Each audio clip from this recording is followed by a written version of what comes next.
എല്ലാവർക്കും നമസ്കാരം. മറ്റൊരു ലൈവിലേക്ക് എല്ലാവർക്കും സ്വാഗതം. ഇന്ന് വളരെ വ്യത്യസ്തമായൊരു കാര്യമാണ് ഇന്ന് പറയാനുള്ളത്. പൊതുവെ നമ്മൾ രാഷ്ട്രീയത്തിൽ ഇടപെടുന്ന സമയത്ത് അവിടെ രാഷ്ട്രീയ പാർട്ടികളുടെയും അതുപോലെയുള്ള പൊളിറ്റിക്കൽ പാർട്ടീസിൻ്റെയൊക്കെ എല്ലാ തരത്തിലുള്ള പ്രാധാന്യത്തെക്കുറിച്ച് നമ്മളെപ്പോഴും പറയാറുണ്ട്. അവരുടെ ഇടപെടലുകളെക്കുറിച്ച് നമ്മളെപ്പോഴും വാദോരാതെ സംസാരിക്കാറുണ്ട്. വളരെ നല്ല കാര്യമാണ് എന്ന് തന്നെയാണ് പറയാറുള്ളത്. പക്ഷെ ഇന്ന് നമുക്കിവിടെ പറയാനുള്ള ഒരു വിഷയമെന്ന് പറയുന്നത് ഒരു സ്റ്റുഡൻസ് പൊളിറ്റിക്കൽ ഔട്ട്ഫിറ്റ് എന്ന് നമ്മൾ കുറേ കാലങ്ങളായിട്ട് കേട്ട് പരിചയിച്ചിട്ടുള്ള, ഞാനെല്ലാം പേഴ്സണലി എക്സ്പീരിയൻസ് ചെയ്തിട്ടുള്ള, അതിൻ്റെ ഭാഗമായിട്ട് കുറേ കാലമെങ്കിലും നിലനിന്നിട്ടുള്ള ഒരു പാർട്ടി, SFI എന്ന് പറയുന്ന വിദ്യാർത്ഥികളുടെ ഒരു പാർട്ടി. ആ പാർട്ടിയെ നിരോധിക്കണം എന്ന് തന്നെയാണ് ഇന്ന് ഇവിടെ എനിക്ക് പറയാനുള്ളത്.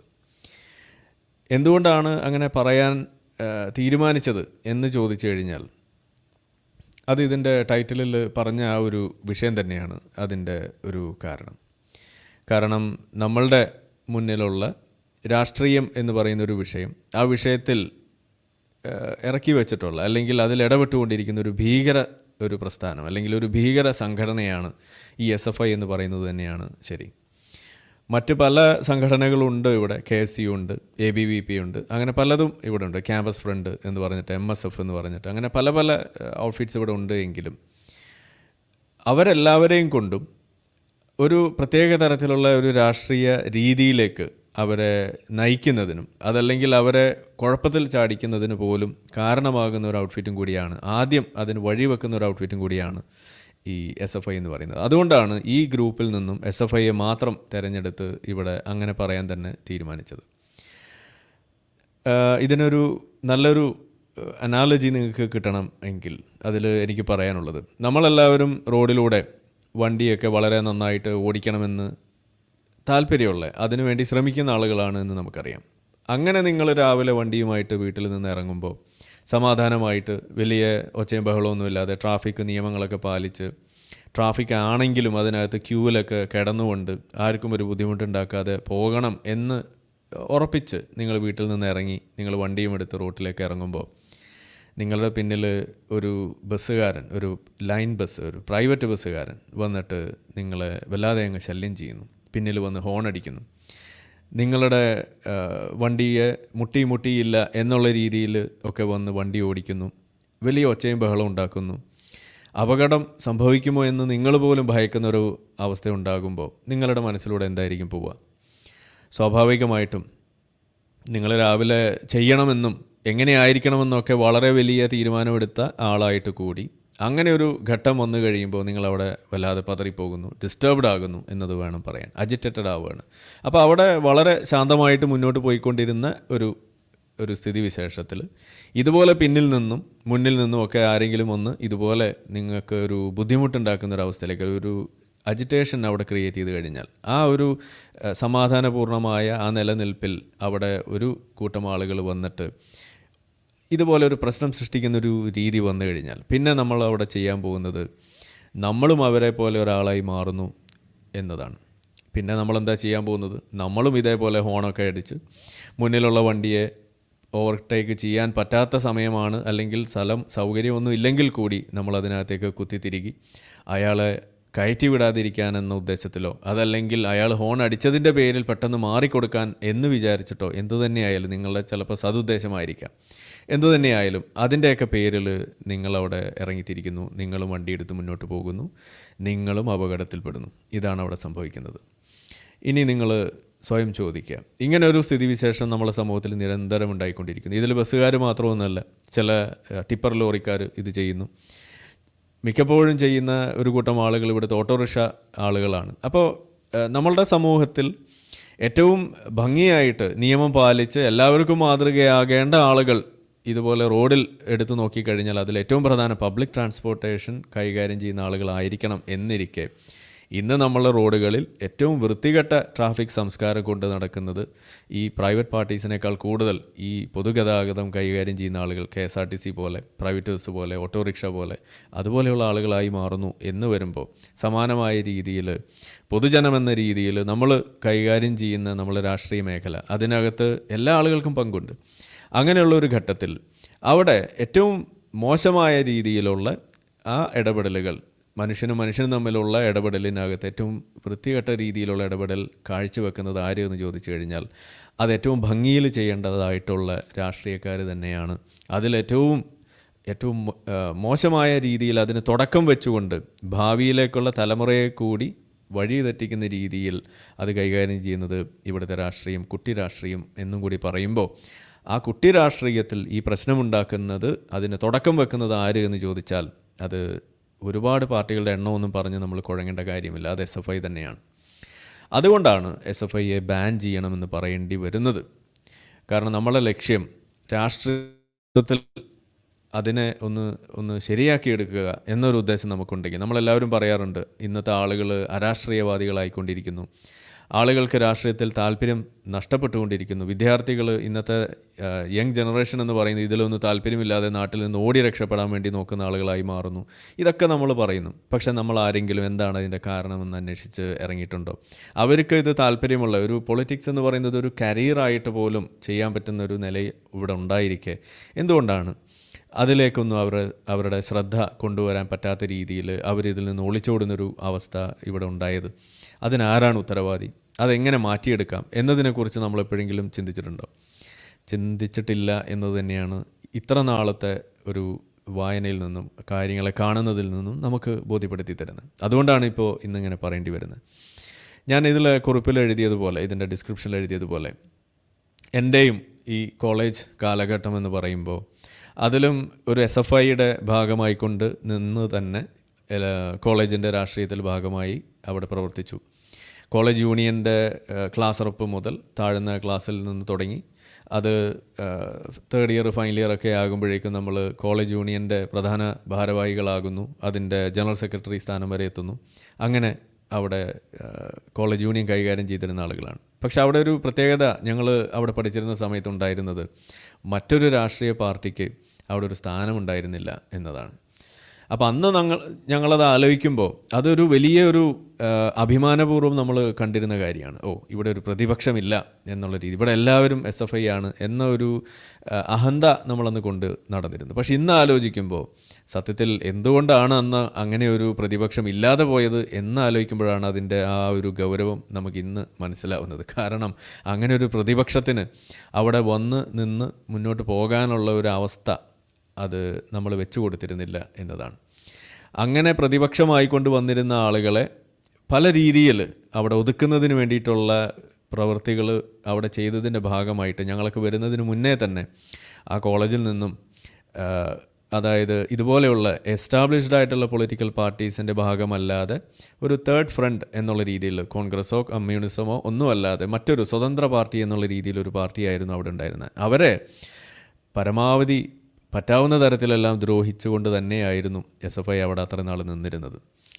ആ ഒരു അന്തരീക്ഷത്തിലേക്കാണ് ഞങ്ങൾ ചെന്ന് കയറുന്നതും പിന്നീട് അവിടുന്ന് അത് നമ്മളുടേതാക്കി അങ്ങ് മാറ്റുന്നതും അവിടെ നമ്മളുടെ ഒരു കുത്തക സ്ഥാപിക്കുന്നു. ഇന്ന് നമ്മൾ പലപ്പോഴും ഈ കോളേജ് ഇലക്ഷൻ്റെ ഒക്കെ റിസൾട്ട് വരുമ്പോഴൊക്കെ നമ്മൾ പറയാറുണ്ട് എതിരില്ലാതെ ജയിച്ചു എന്നുള്ള രീതിയിലോ അതല്ലെങ്കിൽ അവിടെ ഒരു പ്രതിപക്ഷം പോലും ഇല്ല എന്നുള്ള രീതിയിലൊക്കെ പറയുമ്പോൾ അതെന്തോ ഒരു വിജയമായിട്ട് നമ്മൾ കാണുന്നുണ്ട് എങ്കിൽ, വലിയൊരു സംഭവമായിട്ടാണ് നമ്മൾ കരുതുന്നത് എന്നുണ്ടെങ്കിൽ അത് തെറ്റാണ്. എന്തുകൊണ്ട് അങ്ങനെ ഒരു പ്രതിപക്ഷം ഇല്ലാതെ പോകുന്നു എന്നത് നമ്മൾ ചോദിക്കേണ്ടിയിരിക്കുന്നു. മിക്കവാറും അത് ഈ SFI തന്നെ ഉള്ള സ്ഥലങ്ങളിലായിരിക്കും ഈ പ്രതിപക്ഷമില്ലാതെ പോകും എന്നും കൂടി നമ്മൾ പറയും. പ്രതിപക്ഷമില്ലാതിരിക്കുക എന്ന് പറഞ്ഞാൽ അതിൻ്റെ ഏറ്റവും വലിയ ലക്ഷണം എന്ന് പറയുന്നത്, അങ്ങനെ ഒരു ലക്ഷണം നമ്മൾ കാണുന്നുണ്ടെങ്കിൽ അത് എന്തിൻ്റെ ലക്ഷണമാണ്? അത് ഫാഷിസത്തിൻ്റെ ലക്ഷണമാണ്. പ്രതിപക്ഷത്തെ അവിടെ വകവരുത്തുക, പ്രതിപക്ഷം എന്ന് പറയുന്ന ഒരു പക്ഷത്തെ ഇല്ലായ്മ ചെയ്യുക എന്ന് പറയുന്നത് തന്നെയാണ് ഫാഷിസത്തിൻ്റെ നമ്പർ 1 ലക്ഷണം എന്ന് പറയുന്നത്. അത് വെച്ച് നോക്കുമ്പോൾ SFIയെ ബാൻ ചെയ്യാൻ ഇതിൽ പരം വലിയൊരു കാരണം നമ്മൾ തിരയേണ്ടതുണ്ടോ എന്ന് നമ്മളവിടെ ചോദിക്കുകയാണ്. അപ്പോൾ ഇങ്ങനെയുള്ള വിവിധ കാര്യങ്ങൾ നമ്മുടെ എല്ലാം പേഴ്സണൽ ജീവിതത്തിൽ നിങ്ങൾക്കൊക്കെ പോയിട്ടുണ്ടാവും. എന്തായാലും 1-2 ചെറിയ കാര്യങ്ങൾ കൂടി എനിക്ക് പറയാനുണ്ട്. അത് കഴിഞ്ഞിട്ട് ഇതിൻ്റെ ശേഷം നിങ്ങൾക്കും ഈ ഒരു വിഷയവുമായി ബന്ധപ്പെട്ട് നിങ്ങളുടെ കലാലയ ജീവിതത്തിൽ നിങ്ങൾക്കുണ്ടായിട്ടുള്ള പോസിറ്റീവ് ആയിക്കോട്ടെ നെഗറ്റീവ് ആയിക്കോട്ടെ നിങ്ങളുടെ അഭിപ്രായമായിക്കോട്ടെ ബാൻ ചെയ്യേണ്ട എന്നുള്ള അഭിപ്രായമായിക്കോട്ടെ എന്തു തന്നെയായാലും അത് പറയുന്നതിനും ഇന്ന് കുറച്ച് നേരം ഞാൻ നീക്കി വെക്കുന്നുണ്ട്. അപ്പോൾ ഇത് കഴിഞ്ഞതിന് ശേഷം ഈ ഒരു ഡിസ്കഷനിൽ ജോയിൻ ചെയ്യാൻ വേണ്ടിയിട്ടുള്ള ലിങ്ക് ഇവിടെ പോസ്റ്റ് ചെയ്യുന്നതായിരിക്കും. അപ്പോൾ നിങ്ങൾക്ക് ആ സമയത്ത് അതിൽ ജോയിൻ ചെയ്തുകൊണ്ട് അവിടെ നിങ്ങളുടെ അഭിപ്രായങ്ങൾ പറയുന്നതിന് വേണ്ടി മുന്നോട്ട് വരാം. അപ്പോൾ നിങ്ങളുടെ ക്യാമറ ഫോണിൽ ഒന്ന് റെഡിയാക്കി വെക്കുക. ക്യാമറ ഇല്ലെങ്കിലും ബുദ്ധിമുട്ടൊന്നുമില്ല, നിങ്ങൾക്ക് വന്ന് നിങ്ങളുടെ ശബ്ദത്തിലൂടെ നിങ്ങൾക്കത് ഷെയർ ചെയ്യാവുന്നതാണ്. അപ്പോൾ ഒന്ന് രണ്ട് കാര്യങ്ങൾ ഇവിടെ വേറെ പറയാനുള്ളത്, പ്രധാനമായിട്ട് ഇന്ന് നമ്മൾ സംസാരിച്ചുകൊണ്ടിരിക്കുന്ന ഈ ഒരു വിഷയം, സിദ്ധാർത്ഥ് എന്ന് പറയുന്ന ഒരു വിദ്യാർത്ഥി കൊല്ലപ്പെട്ടതുമായി ബന്ധപ്പെട്ട് ഞാൻ അങ്ങനെ പറയുള്ളൂ. അതിനൊരു ആത്മഹത്യ എന്നുള്ള രീതിയിൽ നമ്മൾ പറയുമ്പോൾ അങ്ങനെ ഒരാൾ ആത്മഹത്യ ചെയ്യേണ്ടി വന്നിട്ടുണ്ട് എങ്കിൽ അതും ഒരു കൊലപാതകം തന്നെയായിട്ടാണ് നമുക്ക് ഗണിക്കാൻ പറ്റുകയുള്ളൂ എന്നുള്ളത് തന്നെയാണ് ഇവിടെ ഞാൻ പറഞ്ഞു വെക്കുന്നത്. ഇവിടെ ചില ആളുകൾ പ്രത്യേകിച്ച് മനുഷ്യപക്ഷത്ത് നിൽക്കുന്നു എന്ന് പറഞ്ഞുകൊണ്ട് ഞങ്ങൾ വലിയ മനുഷ്യസ്നേഹികളാണ് എന്ന് 24 മണിക്കൂറും അതിങ്ങനെ തെളിയിച്ചുകൊണ്ട് നടക്കുന്ന ഒരുപാട് ആളുകളുണ്ട്. പ്രത്യേകിച്ച് ഇവിടുത്തെ പുരോഗമനം പറയുന്ന ആളുകൾ. അവരാരും തന്നെ ഈ ഒരു വിഷയത്തിൽ അധികം ഒച്ച വെച്ചതായിട്ട് നമുക്ക് കാണാൻ കഴിയുന്നില്ല എന്നോടത്താണ് ഈ ഒരു വിഷയത്തിൻ്റെ ഒരു ഗൗരവം കുറച്ചും കൂടി നമ്മളുടെ മുന്നിലേക്ക് വന്നുപെടുന്നത്. വലിയൊരു ബുദ്ധിമുട്ടുണ്ടാക്കുന്ന വിഷയമായിട്ട് അത് മാറുന്നു എന്ന് പറയേണ്ടി വരുന്നത് അതുകൊണ്ടാണ്. ഇനി ഇതിൻ്റെ ഇടയിലേക്ക് ഈ ഒരു വിഷയത്തെക്കുറിച്ച് പറഞ്ഞപ്പോൾ പലപ്പോഴും കണ്ടിട്ടുള്ളൊരു കാര്യമാണ്, SFI എന്ന് പറയുന്ന പാർട്ടി അത് കോളേജുകളിൽ റാഗിങ്ങിന് അവസാനിപ്പിക്കാൻ വേണ്ടിയിട്ട് ഏറ്റവും കൂടുതൽ മുൻകൈ എടുത്തിട്ടുള്ള പാർട്ടിയാണ്. എന്നിട്ടും ഇതെന്തുകൊണ്ട് സംഭവിച്ചു എന്നൊക്കെയുള്ളൊരു വാദം നിങ്ങൾ കേട്ട് കാണും. സത്യത്തിൽ അതൊരു അസംബന്ധമാണെന്നാണ് ഞാൻ പറയുകയുള്ളൂ. കാരണം ഞാൻ പറഞ്ഞല്ലോ, നമ്മളും ഈ കോളേജിൽ ഉണ്ടായിരുന്ന സമയത്ത് അവിടെയും ആളുകളെ SFIയിലേക്ക് ആകർഷിക്കുന്നതിന് വേണ്ടിയിട്ട് അവരുപയോഗിച്ചിരുന്ന ഒരു തക്കിയ മാത്രമായിരുന്നു ഈ റാഗിങ്ങിൽ നിന്നും നിങ്ങൾ ഞങ്ങളെ രക്ഷിക്കാമെന്ന് പറയുന്നൊരു സംഗതി. കാരണം എനിക്ക് ഓർമ്മയുണ്ട്, ഞങ്ങൾ കോളേജിൽ ചെന്ന സമയത്തും കോളേജിൽ വലിയ തോതിലുള്ള റാഗിങ് ഒന്നുമില്ല എങ്കിലും ചെറിയ തോതിലെങ്കിലൊക്കെ ഉണ്ടായിരുന്നു എന്ന് തന്നെ നമ്മൾ സമ്മതിക്കും.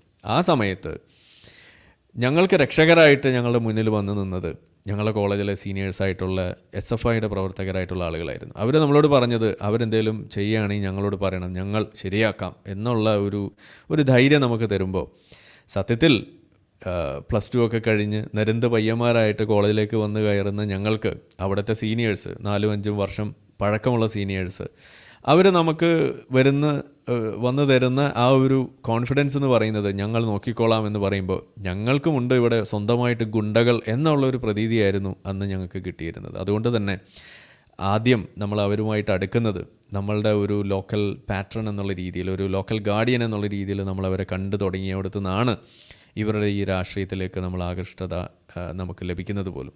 അത് ഇന്ന് ആലോചിക്കുമ്പോഴാണ് ആ ഒരു സംഗതി, റാഗിങ്ങിൽ നിന്നും നിങ്ങളെ നമ്മൾ രക്ഷിക്കുമെന്ന് പറയുന്ന സംഗതി, അതവിടെ ഒരു തക്കിയായിട്ട് എങ്ങനെയാണ് ഉപയോഗിച്ചിരുന്നത് എന്നുള്ളത്. അതായത് നിങ്ങളെ അവരിലേക്ക് ആകർഷിക്കുന്നതിന് വേണ്ടിയിട്ടുള്ള ഒരു അടവ് നയമായിട്ട് എങ്ങനെയാണ് അതിനെപ്പോലെ ഉപയോഗിച്ചിരുന്നത് എന്നത്. അതുപോലെ മറ്റു പല വിഷയങ്ങളിലേക്ക് നോക്കുകയാണെന്നുണ്ടെങ്കിൽ അവർക്ക് ആവശ്യമുള്ള സ്ഥലത്ത് വയലൻസ് എടുക്കുന്നതിന് SFIയുടെ ഭാഗത്തു നിന്ന് വയലൻസ് എടുക്കുന്നതിന് ഒരു മടി പോലും കാണിക്കാത്ത ആളുകളാണ് എന്ന് മാത്രമല്ല, വയലൻസ് ആണ് ആദ്യത്തെ പരിഹാരം എന്ന് തന്നെയാണ് സത്യത്തിൽ ഞങ്ങളെയൊക്കെ അല്ലെങ്കിൽ അന്ന് മുതലുള്ള മുദ്രാവാക്യങ്ങളിലൂടെ പോലും നമുക്ക് പഠിപ്പിച്ചു തന്നിരുന്നത്. ചില മുദ്രാവാക്യങ്ങളുടെ ഉദാഹരണങ്ങൾ ഞാനിവിടെ എടുത്തിട്ടുണ്ട്, നമുക്ക് അവസാനം കാണാം. അപ്പോൾ എന്തായാലും ഇന്ന് നമ്മൾ സംസാരിക്കുന്ന ഈ ഒരു കാലഘട്ടം ഇതുപോലെ മറ്റൊരു SFI പ്രേരിതമായ അല്ലെങ്കിൽ SFIയിലൂടെ തന്നെ സംഭവിച്ചിട്ടുള്ള ഒരു കൊലപാതകത്തിൻ്റെ എന്ന് പറയാവുന്ന ഒരു പശ്ചാത്തലത്തിലിരുന്ന് നമ്മളിത് ചെയ്യുമ്പോൾ ഇത് പ്രത്യേകിച്ച് ഒരു കണ്ണ് തുറപ്പിക്കേണ്ട ഒരു ആളുകളാര് എന്ന് ചോദിച്ചാൽ അത് ഇവിടുത്തെ യങ് ജനറേഷൻ തന്നെയാണ്. നിങ്ങൾ കോളേജുകളിലേക്ക് എത്തുമ്പോൾ നിങ്ങളുടെ മുന്നിൽ വരുന്ന ഇത്തരം ആളുകളെ നിങ്ങൾ 2 വട്ടം ഒന്ന് സൂക്ഷിച്ച് നോക്കിയിട്ട് മാത്രം കാര്യങ്ങൾ മനസ്സിലാക്കിയിട്ട് മാത്രം അവരിലേക്ക് അടുക്കുക എന്നത് തന്നെയാണ്. രാഷ്ട്രീയം വേണ്ട എന്ന ഒരു നിലപാടല്ല എനിക്കുള്ളത്. ക്യാമ്പസ് രാഷ്ട്രീയത്തെ നിരോധിക്കണമെന്നുമുള്ള ഒരു നിലപാടും എനിക്കില്ല. ക്യാമ്പസ് രാഷ്ട്രീയം പക്ഷേ ഇന്നുള്ള പോലെ ആകരുത്. അതിന് മാറ്റം കൊണ്ടുവരണമെന്നുണ്ടെങ്കിൽ നിങ്ങൾക്ക് ആദ്യം ബാൻ ചെയ്യേണ്ടി വരുന്ന ഒരു ഓർഗനൈസേഷൻ, ഒരു പൊളിറ്റിക്കൽ പാർട്ടി എന്ന് പറയുന്നത് അത് SFI ആണ്. അതിന് ശേഷമാണ് ഇതുപോലെ നിങ്ങളും കാര്യങ്ങൾ മാറ്റിയില്ല എന്നുണ്ടെങ്കിൽ നിങ്ങളെയും ബാൻ ചെയ്യും എന്ന് പറയാൻ അത് ഒരു കാരണമാക്കി വെച്ചുകൊണ്ട് തന്നെ കാര്യങ്ങൾ മുന്നോട്ട് വെച്ചുകൊണ്ട് ബാക്കിയുള്ള ആളുകളെയും യഥാർത്ഥത്തിൽ ഉള്ള രാഷ്ട്രീയത്തിലേക്ക് കൊണ്ടുവരുന്നതിന് വേണ്ടി പ്രേരിപ്പിക്കുന്നതിന് പോലും അത് ഉപയോഗിക്കാൻ കഴിയുമെന്ന് തന്നെയാണ് ഞാൻ അവിടെ വിശ്വസിക്കുന്നത്. മാത്രമല്ല ഇപ്പോൾ നമ്മളുടെ ഗവർണർക്ക് നേരെയൊക്കെ നടന്നിട്ടുള്ള അക്രമങ്ങളും എല്ലാം നമ്മൾ കഴിഞ്ഞ ദിവസങ്ങളിൽ കേട്ടപ്പോൾ, അതുകൂടാതെ ഇന്നും ഇപ്പോൾ 1-2 വാർത്തകൾ നമ്മൾ കണ്ടതായിട്ട് അറിയുന്നു. SFIയുടെ അക്രമത്തിൽ പരിക്കേറ്റു എന്ന് പറഞ്ഞിട്ടുള്ള വാർത്തകൾ തുടരെ വന്നുകൊണ്ടിരിക്കുന്നു. പക്ഷെ പലപ്പോഴും വാർത്തയാകുന്നത് എപ്പോഴാണ് എന്ന് വെച്ചാൽ SFIക്കാർക്ക് എന്തെങ്കിലും സംഭവിക്കുമ്പോഴാണ് പലപ്പോഴും അത് വാർത്തയാകാറുള്ളൂ എന്നതാണ് നമ്മളെപ്പോഴും കാണാറുള്ളത്. മറിച്ച് അപ്പുറത്തെ മറ്റ് പാർട്ടികൾക്ക് എന്തെങ്കിലും സംഭവിക്കുമ്പോൾ അത് വാർത്തയാകുന്നത് അപൂർവമാണ്. ഇത് ഇന്നിപ്പോൾ ഇതുപോലെ ഒരുപാട് നാളുകൾക്ക് ശേഷം വൈകിയാണെങ്കിലും ഇന്നിപ്പോൾ നാട് മൊത്തം അറിഞ്ഞു എന്നത് വന്നതുകൊണ്ട് മാത്രമാണ് ഇന്നിപ്പോൾ ഇതിങ്ങനെ ചർച്ചയായത് പോലും. ഇതിനു മുന്നേ പലപ്പോഴും ഇതുപോലെയുള്ള ചർച്ചകൾ വന്നപ്പോൾ, അതുകൂടാതെ SFIയുടെ തന്നെ ആളുകൾ കൊല്ലപ്പെടുകയോ ആക്രമിക്കപ്പെടുകയോ ഒക്കെ ചെയ്യുന്ന സംഭവം ഉണ്ടായപ്പോഴും നമ്മളിത് ഇവിടെ ചർച്ച എടുക്കേണ്ടി വന്നിട്ടില്ല. കാരണം എന്താണ്? അതിൻ്റെ ഒരു കാരണം എന്ന് പറയുന്നത്, ഇതൊരു അത്ര വലിയൊരു സാമൂഹിക പ്രശ്നമായിട്ട് നമ്മളെ പെർസെപ്ഷനിലേക്ക് വരുന്ന രീതിയിൽ അന്ന് വന്നിട്ടില്ല. അന്ന് നമ്മളിത് പറയുമ്പോൾ നിങ്ങൾക്കത് ഉൾക്കൊള്ളാനും സാധിച്ചെന്ന് വരില്ല. ഒറ്റപ്പെട്ട ചില സംഭവങ്ങൾ എന്ന് പറഞ്ഞ് നിങ്ങൾ തന്നെ ലഘൂകരിക്കും. അതാണ് അവിടെ ഉണ്ടാകാൻ പോകുന്നത്. ഇന്നിപ്പോൾ നമുക്ക് കാര്യങ്ങൾ കുറച്ചും കൂടി കാണാൻ എളുപ്പമാണ് എന്നാണ് എനിക്ക് പറയാനുള്ളത്. ഒരു കാര്യം, ഒന്നാമതായിട്ട് രാഷ്ട്രീയം എന്തുകൊണ്ട് വേണ്ട എന്ന് ഞാൻ പറയുന്നില്ല എന്ന് ചോദിച്ചാൽ, രാഷ്ട്രീയം നമുക്ക് വേണം. മനുഷ്യന് രാഷ്ട്രീയം മാറ്റിവെച്ചുകൊണ്ട് നിലനിൽക്കാൻ കഴിയില്ല. 2 മനുഷ്യരുണ്ടെങ്കിൽ അവരുടെ ഇടയിൽ ഒരു കാര്യത്തിന് വേണ്ടി നിങ്ങൾ ഇറങ്ങി തിരിച്ചാൽ അവിടെ ഒരു രാഷ്ട്രീയം വരും, പൊളിറ്റിക്സ് അവിടെ വരും. So man is by nature a political animal എന്ന് തന്നെ പറയണം എന്ന് തന്നെയാണ് എനിക്ക് പറയാനുള്ളത്. നിങ്ങൾക്ക് ഇഷ്ടപ്പെട്ടാലും ഇല്ലെങ്കിലും, നിങ്ങൾ ബോധപൂർവം ചെയ്താലും ഇല്ലെങ്കിലും, നിങ്ങൾ അറിഞ്ഞോ അറിയാതെയോ രാഷ്ട്രീയത്തിൽ നിങ്ങൾ ഇടപെടുന്നുണ്ട്. പക്ഷേ നമ്മളിവിടെ സംസാരിക്കുന്ന പാർട്ടികളെന്നും മറ്റുമുള്ള കാര്യങ്ങൾ വരുമ്പോൾ അവിടെ കക്ഷി രാഷ്ട്രീയവും അതുമായി ബന്ധപ്പെട്ട കാര്യങ്ങളാണ് പലപ്പോഴും വരുന്നത്. അവിടെയാണ് SFIയുടെ ഒരു കാര്യങ്ങൾ ചിലത് നമ്മൾ കുറച്ചും കൂടി ആഴത്തിലൊന്ന് പരിശോധിക്കേണ്ടി വരിക. SFI എന്ന് പറയുമ്പോൾ 2 കാര്യങ്ങളാണ് നിങ്ങളുടെ മനസ്സിലേക്ക് വരിക. ഒന്ന്, അവരുടെ ആ കൊടിയുടെ വെള്ള പതാക എന്ന് പറയുന്നത്, അതിലെഴുതിയിരിക്കുന്ന ചുമപ്പ് കളറ് എന്ന് പറയുന്നത്. ഇത് രണ്ടുമാണ് അതിനകത്തേക്ക് ആദ്യം നമ്മളെ മനസ്സിലേക്ക് വരിക. എന്നിട്ടാണ് പിന്നെ അതിനകത്തുള്ള മറ്റു ചില 2 എലമെൻസും കൂടി അതിനകത്തേക്ക് വരുന്നത്. ഒന്ന് ഒരു നക്ഷത്രം, മറ്റൊന്ന് അതിൽ എഴുതി പിടിപ്പിച്ചിരിക്കുന്ന 2 സാധനങ്ങൾ, ഇൻഡിപെൻഡൻസ്, ഡെമോക്രസി ആൻഡ് സോഷ്യലിസം എന്ന് പറയുന്ന സാധനം. പച്ചമലയാളത്തിൽ പറഞ്ഞാൽ സ്വാതന്ത്ര്യം, ജനാധിപത്യം, സോഷ്യലിസം, ഇതാണ് അവിടെ പറയുന്നത്. മുദ്രാവാക്യങ്ങളിലൊക്കെ ഏറെ എടുത്തു പറയുന്ന സംഗതിയാണ്. ആ ഒറ്റ നക്ഷത്രത്തിന് പറയുന്നത് രക്തതാരകം എന്ന് തന്നെയാണ് അതിനെ പറയുക. അത് വെറും ചുമന്ന താരകം എന്നല്ല, അവിടെ രക്തതാരകം എന്ന് തന്നെയാണ് പറയുന്നത്. ചോര തന്നെയാണ് അതിനെ ലക്ഷ്യം വെക്കുന്നത്. മറ്റേതെങ്കിലും പൊളിറ്റിക്കൽ പാർട്ടിയുടെ അല്ലെങ്കിൽ ഇനി കോളേജ് രാഷ്ട്രീയത്തിലുള്ള പാർട്ടിയുടെ തന്നെ ആയാലും അതിനകത്ത് എവിടെയെങ്കിലും ഈ ചോര, അതുപോലെ രക്തത്തിൻ്റെ മണം, അതുപോലെയുള്ള സംഗതികൾ പറഞ്ഞുകൊണ്ടുള്ളൊരു പാർട്ടി വേറെ ഉണ്ടോ എന്നുള്ളത് നിങ്ങളൊന്ന് അന്വേഷിക്കുക. എന്തായാലും ഇതാണ് വരുന്നത്. അതുകൊണ്ട് തന്നെ സത്യത്തിൽ ഈ സോഷ്യലിസം, ഡെമോക്രസി, ജനാധിപത്യം എന്നൊക്കെ പറയുന്ന ഈ സ്വാതന്ത്ര്യം എന്നൊക്കെ പറയുന്ന സാധനമൊക്കെ മാറ്റിയിട്ട് സത്യത്തിൽ ഇന്ന് നമ്മൾ പറയുന്നത് ഗുണ്ടായിസം, ഭീകരത എന്ന് എഴുതുന്നതാണ് കുറച്ചുകൂടി നല്ലത് എന്ന് തന്നെയാണ് എനിക്ക് അവിടെ പറയാനുള്ളത്. കാരണം SFIയിൽ ഞാൻ പറഞ്ഞു, പ്രതിപക്ഷത്തെ ഇല്ലായ്മ ചെയ്യുക എന്ന് വരുന്നിടത്ത് തന്നെ അവിടെ ജനാധിപത്യം എന്ന് പറയുന്ന സാധനത്തെ ആദ്യം കൊന്നു കുഴിച്ചു മൂടുന്നു. രണ്ടാമത്തേത് സ്വാതന്ത്ര്യം എന്ന് പറയുന്ന സംഗതി. അവിടെ മറ്റൊരു സംഗതിയെ തിരഞ്ഞെടുക്കാനുള്ള അവകാശം പോലും അവിടെ നിഷേധിച്ചുകൊണ്ടാണ് പല കോളേജുകളിൽ, കലാലയങ്ങളിൽ SFI നിലനിൽക്കുന്നത്. അവരുടെ ഓരോ തീരുമാനങ്ങളിലും കൃത്യമായി ഇടപെട്ടുകൊണ്ട് അവരതിനെ മാനിപ്പുലേറ്റ് ചെയ്യുന്നത് പോലും SFIയുടെ സ്ഥിരം പരിപാടിയാണ് എന്നും കൂടി വരുമ്പോൾ സ്വാതന്ത്ര്യം എന്ന് പറയുന്ന സംഗതിക്ക് പുല്ലുവില, വ്യക്തി സ്വാതന്ത്ര്യത്തിന് പ്രത്യേകിച്ചും പുല്ലുവില കൊടുക്കുന്ന ഒരു കാര്യമാണ് അവിടെ നമുക്ക് കാണാൻ കഴിയുക. ഇനി സോഷ്യലിസം എന്ന് പറയുന്നത് അത് സത്യത്തിൽ എന്താണ് അവർക്ക് തന്നെ അറിയാത്തൊരു സംഗതിയാണ്. കാരണം ഞാൻ പറഞ്ഞല്ലോ, SFIയിലേക്ക് ഒരു കുട്ടി കോളേജിലേക്ക് ആകർഷ്ടനാകുന്നത് ഒരിക്കലും മാർക്സിസം വായിച്ച് പഠിച്ചിട്ടോ സോഷ്യലിസത്തിൻ്റെ എല്ലാ അന്തരംഗങ്ങളിലേക്കും ഇറങ്ങിച്ചെന്നുകൊണ്ട് അതിൻ്റെ ഓരോ കാര്യങ്ങൾ മനസ്സിലാക്കിയിട്ടോ അല്ല ഒരാൾ SFIയിലേക്ക് എത്തുന്നത്. നിങ്ങളെ ഞാൻ റാഗിങ്ങിൽ നിന്ന് രക്ഷിക്കാം, അല്ലെങ്കിൽ നിങ്ങളിവിടെ നിന്ന് കഴിഞ്ഞാൽ നിങ്ങൾക്ക് ഇന്നത് വാങ്ങിച്ച് കിട്ടും, നിങ്ങളുടെ ഫീസ് ഞാൻ കുറപ്പിച്ച് തരാം, അല്ലെങ്കിൽ നിങ്ങൾക്ക് പരീക്ഷ മാറ്റി വെപ്പിച്ച് തരാം എന്നൊക്കെ പറഞ്ഞായിരുന്നു ഒരു കാലഘട്ടത്തിൽ ഇവിടെ SFIയിലേക്ക് ആളുകൾ ചെന്ന് കയറിയിരുന്നത്. കാരണം സ്റ്റുഡൻസിനുള്ള ബെനിഫിറ്റ്സ്, വെൽഫെയർ എന്ന് പറഞ്ഞുകൊണ്ട് SFIക്ക് കോളേജുകളിൽ പലപ്പോഴും കൊടുക്കാൻ കഴിയുന്നത് ഇതുപോലുള്ള സാധനങ്ങളൊക്കെ തന്നെയാണ്. ഇതാണ് അവിടെ നടന്നുകൊണ്ടിരുന്നത്. ഇന്നിപ്പോൾ നമ്മൾ പല കാര്യങ്ങൾ എടുത്തു വെച്ച് ഇന്ന് ഒരു ആകത്തുക നമ്മളൊന്ന് എടുത്തു നോക്കുകയാണെങ്കിൽ SFI എന്ന് പറയുന്ന പാർട്ടിയും കമ്മ്യൂണിസ്റ്റ് പാർട്ടി എന്ന് പറയുന്നതും തമ്മിൽ വലിയ വ്യത്യാസമൊന്നും നമുക്ക് കാണാൻ കഴിയില്ല.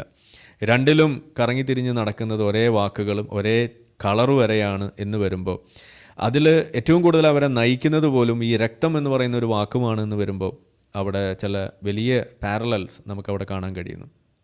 SFIയുടെ നമ്മളും അതിനകത്ത് ഉണ്ടായിരുന്ന സമയത്തുള്ള ഓർമ്മ മുതൽ ഇന്നും കണ്ടുകൊണ്ടിരിക്കുന്ന സംഗതിയാണ് രക്തനക്ഷത്രങ്ങൾ എന്ന് പറഞ്ഞിട്ടുള്ളൊരു പ്രയോഗം.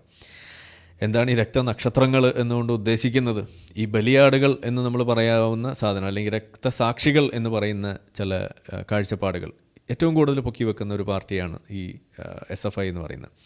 നമുക്കറിയാം, ജീവിച്ച് മുന്നോട്ട് പോയിട്ടുള്ള ചില തെളിവുകൾ ഇവിടെ ഉണ്ട്. സൈമൺ ബ്രിട്ടോ എന്ന് പറയുന്നത് SFIയുടെ തന്നെ നേതാവായിട്ടൊക്കെ ഉണ്ടായിരുന്ന ആളാണ്. KSUക്കാരാണ് ഇദ്ദേഹത്തെ വെട്ടിയത് എന്ന് പറയപ്പെടുന്നു. കൊച്ചിക്കാരനാണ്, കുറേ കാലം ജീവിച്ചിരുന്ന, ഈ അടുത്താണ് അദ്ദേഹം മരണപ്പെട്ടത്. ഇദ്ദേഹം ഒരു ജീവിക്കുന്ന ഒരു രക്തസാക്ഷി എന്ന പേരിൽ ഞങ്ങൾ കോളേജിൽ പഠിക്കുന്ന കാലം മുതൽ ഇദ്ദേഹത്തിന് പൂവിട്ട് പൂജിച്ച് നടന്നിരുന്ന ഒരാളാണ്.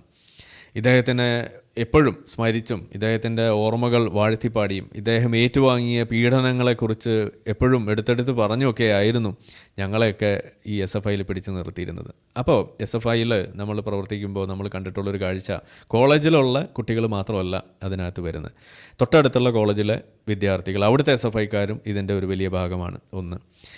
2, ഇതുപോലെയുള്ള ആളുകളുടെ കഥനകഥകൾ അത് ആവർത്തിച്ച് പറഞ്ഞുകൊണ്ട് ഇതുപോലെ നമ്മളെ ഇങ്ങനെ ഉത്ബുദ്ധരാക്കി, നമ്മളിങ്ങനെ ഇതിനകത്ത് രോമാഞ്ചം കൊള്ളിച്ച് ഇതിൽ തുടർന്ന് നിൽക്കാൻ വേണ്ടി പ്രചോദനം നൽകാൻ വേണ്ടിയിട്ട് ഒരുപാട് ആളുകൾ പുറത്തുനിന്നും കെട്ടിയിറക്കാറുണ്ട്. അത് ലോക്കൽ നേതാവ്, SFIയുടെ ഏരിയ സെക്രട്ടറി, അത് ഇത് എന്നൊക്കെ പറഞ്ഞ് പല ആളുകൾ. അങ്ങനെ ഞങ്ങൾ കോളേജിൽ ഉണ്ടായിരുന്ന സമയത്ത് കണ്ടുപരിചയപ്പെട്ടിട്ടുള്ള ആളുകളാണ് ഇന്നത്തെ AN ഷംസീർ, അതുപോലെ ഇപ്പോഴത്തെ നമ്മളുടെ മുഖ്യമന്ത്രിയുടെ മരുമകനായിട്ടുള്ള റിയാസ്, ഇതുപോലെയൊക്കെയുള്ള ആളുകൾ. മറ്റു പല ആളുകളെയും ഇനി നമ്മളുടെ എന്താണ് ഈ അടുത്തൊരു ഹമാസിനെ കുറിച്ചിട്ടൊരു കാര്യം പറഞ്ഞ വ്യക്തി, ഇതുപോലെയൊക്കെയുള്ള ആളുകൾ എല്ലാവരും ഞങ്ങളുടെ കോളേജ് കാലഘട്ടത്തിൽ നമ്മളുടെ മുന്നിലൂടെ വന്ന് പരിചയപ്പെട്ടിട്ടുള്ള വ്യക്തികൾ തന്നെയാണ്. ഇവരൊക്കെ ആയിരുന്നു ഞങ്ങളുടെ ഹമാസ് നേതാക്കൾ എന്ന് നമുക്ക് വേണമെങ്കിൽ പറയാം. ഇവരായിരുന്നു ഞങ്ങൾക്ക് വലിയ പ്രചോദനം നൽകുന്നതിന് വേണ്ടി എന്നും മുന്നോട്ട് വന്നിരുന്നത്. ഇന്നവർ പറയുന്ന വാക്കുകളും നിങ്ങൾ ഒന്ന് തട്ടിച്ചു നോക്കിയാൽ ഇവരെന്തായിരിക്കും ഞങ്ങളോടന്ന് പറഞ്ഞിട്ടുണ്ടാവുക എന്നുള്ളത് മനസ്സിലാക്കാൻ വലിയ ബുദ്ധിമുട്ടുണ്ടാവില്ല. ഇതാണ് ഒരു വലിയ എളുപ്പത്തിൽ നിങ്ങൾക്ക് മനസ്സിലാകാൻ സാധിക്കുന്ന ഒരു കാര്യം. അപ്പോൾ ഇങ്ങനെ ഒരു വലിയൊരു നെറ്റ്വർക്ക്, പുറത്തുനിന്നുള്ള ആളുകൾ പോലും നമ്മളെ കോളേജുകളിലേക്ക് ഫ്രീ പാസ് എന്നുള്ള രീതിയിൽ വന്ന് കയറി ഇറങ്ങിക്കൊണ്ട് പോകാനുള്ളൊരു സംഗതി, കോളേജിലെ അധികൃതരുടെ അംഗീകാരമോ പെർമിഷനോ പോലും വേണ്ട. നമ്മൾ കോളേജിൽ ഒരു പരിപാടി നടത്തുമ്പോൾ ഇന്ന് ഞങ്ങളുടെ മീറ്റിംഗ് ആണ് എന്ന് പറഞ്ഞു കഴിഞ്ഞാൽ പുറത്തുനിന്ന് ആർക്ക് വേണമെങ്കിലും വന്ന് കയറി അവിടെ പങ്കെടുത്ത് പോകാൻ പറ്റുന്നൊരവസ്ഥ. കാരണം അവരോട് ആരും ചോദിക്കാനും പറയാനും ഇല്ല. പോലീസുകാർ പോലും ചില പ്രശ്നങ്ങളിലൊക്കെ ഇടപെടാൻ വേണ്ടി വന്നു കഴിയുമ്പോൾ അവർ പോലും മടിച്ചാണ് നിൽക്കുക. തൊട്ടാൽ എന്തെങ്കിലും ബുദ്ധിമുട്ടുണ്ടാവുമോ എന്ന് പേടിച്ച് മാറി നിൽക്കുന്ന പോലീസുകാർ പോലുമായിരുന്നു ഞങ്ങളൊക്കെ അന്ന് കണ്ടുപരിചയിച്ചിട്ടുള്ളത്. അപ്പോൾ അങ്ങനെയൊക്കെയുള്ള കാലഘട്ടത്തിൽ ഞങ്ങളുടെ ആ ഒരു സമയത്ത് ഏറ്റവും കൂടുതൽ ഓർമ്മയിൽ തങ്ങി നിൽക്കുന്ന ഒരു മുഖമാണ് ഈ സൈമൺ ബ്രിട്ടോ. അതുപോലെ പല ആളുകളുള്ള കൂട്ടത്തിൽ മറ്റൊന്ന് ഈ അടുത്ത് നമ്മൾ കേട്ടതാണ് അഭിമന്യുവിൻ്റെ ഒരു കൊലപാതകത്തെക്കുറിച്ച്. ഇദ്ദേഹത്തെ കൊന്നത് മറ്റൊരു പാർട്ടിക്കാരൻ, SFIക്കാരൻ തന്നെയാണ്. പക്ഷേ ഇവരുടെ മുഖം എന്നും ഇനി അങ്ങോട്ടുള്ള ഓരോ കാലഘട്ടത്തിലും ഓർമ്മിക്കപ്പെടും. ഇതിൻ്റെ പേര് പറഞ്ഞുകൊണ്ടാണ് ഇനി വീണ്ടും SFI കൂടുതൽ അക്രമങ്ങൾക്ക് ഇവിടെ സാധ്യത കണ്ടെത്തുക. കാരണം ഞങ്ങൾ പഠിച്ചിരുന്ന സമയത്ത് അഭിമന്യു ഇല്ല. അന്ന് സൈമൺ ബ്രിട്ടോ മരിച്ചിട്ടില്ല. അദ്ദേഹം പാരലൈസ്ഡ് ആയിട്ട് വീട്ടിൽ കിടക്കുന്ന കാലമാണ്.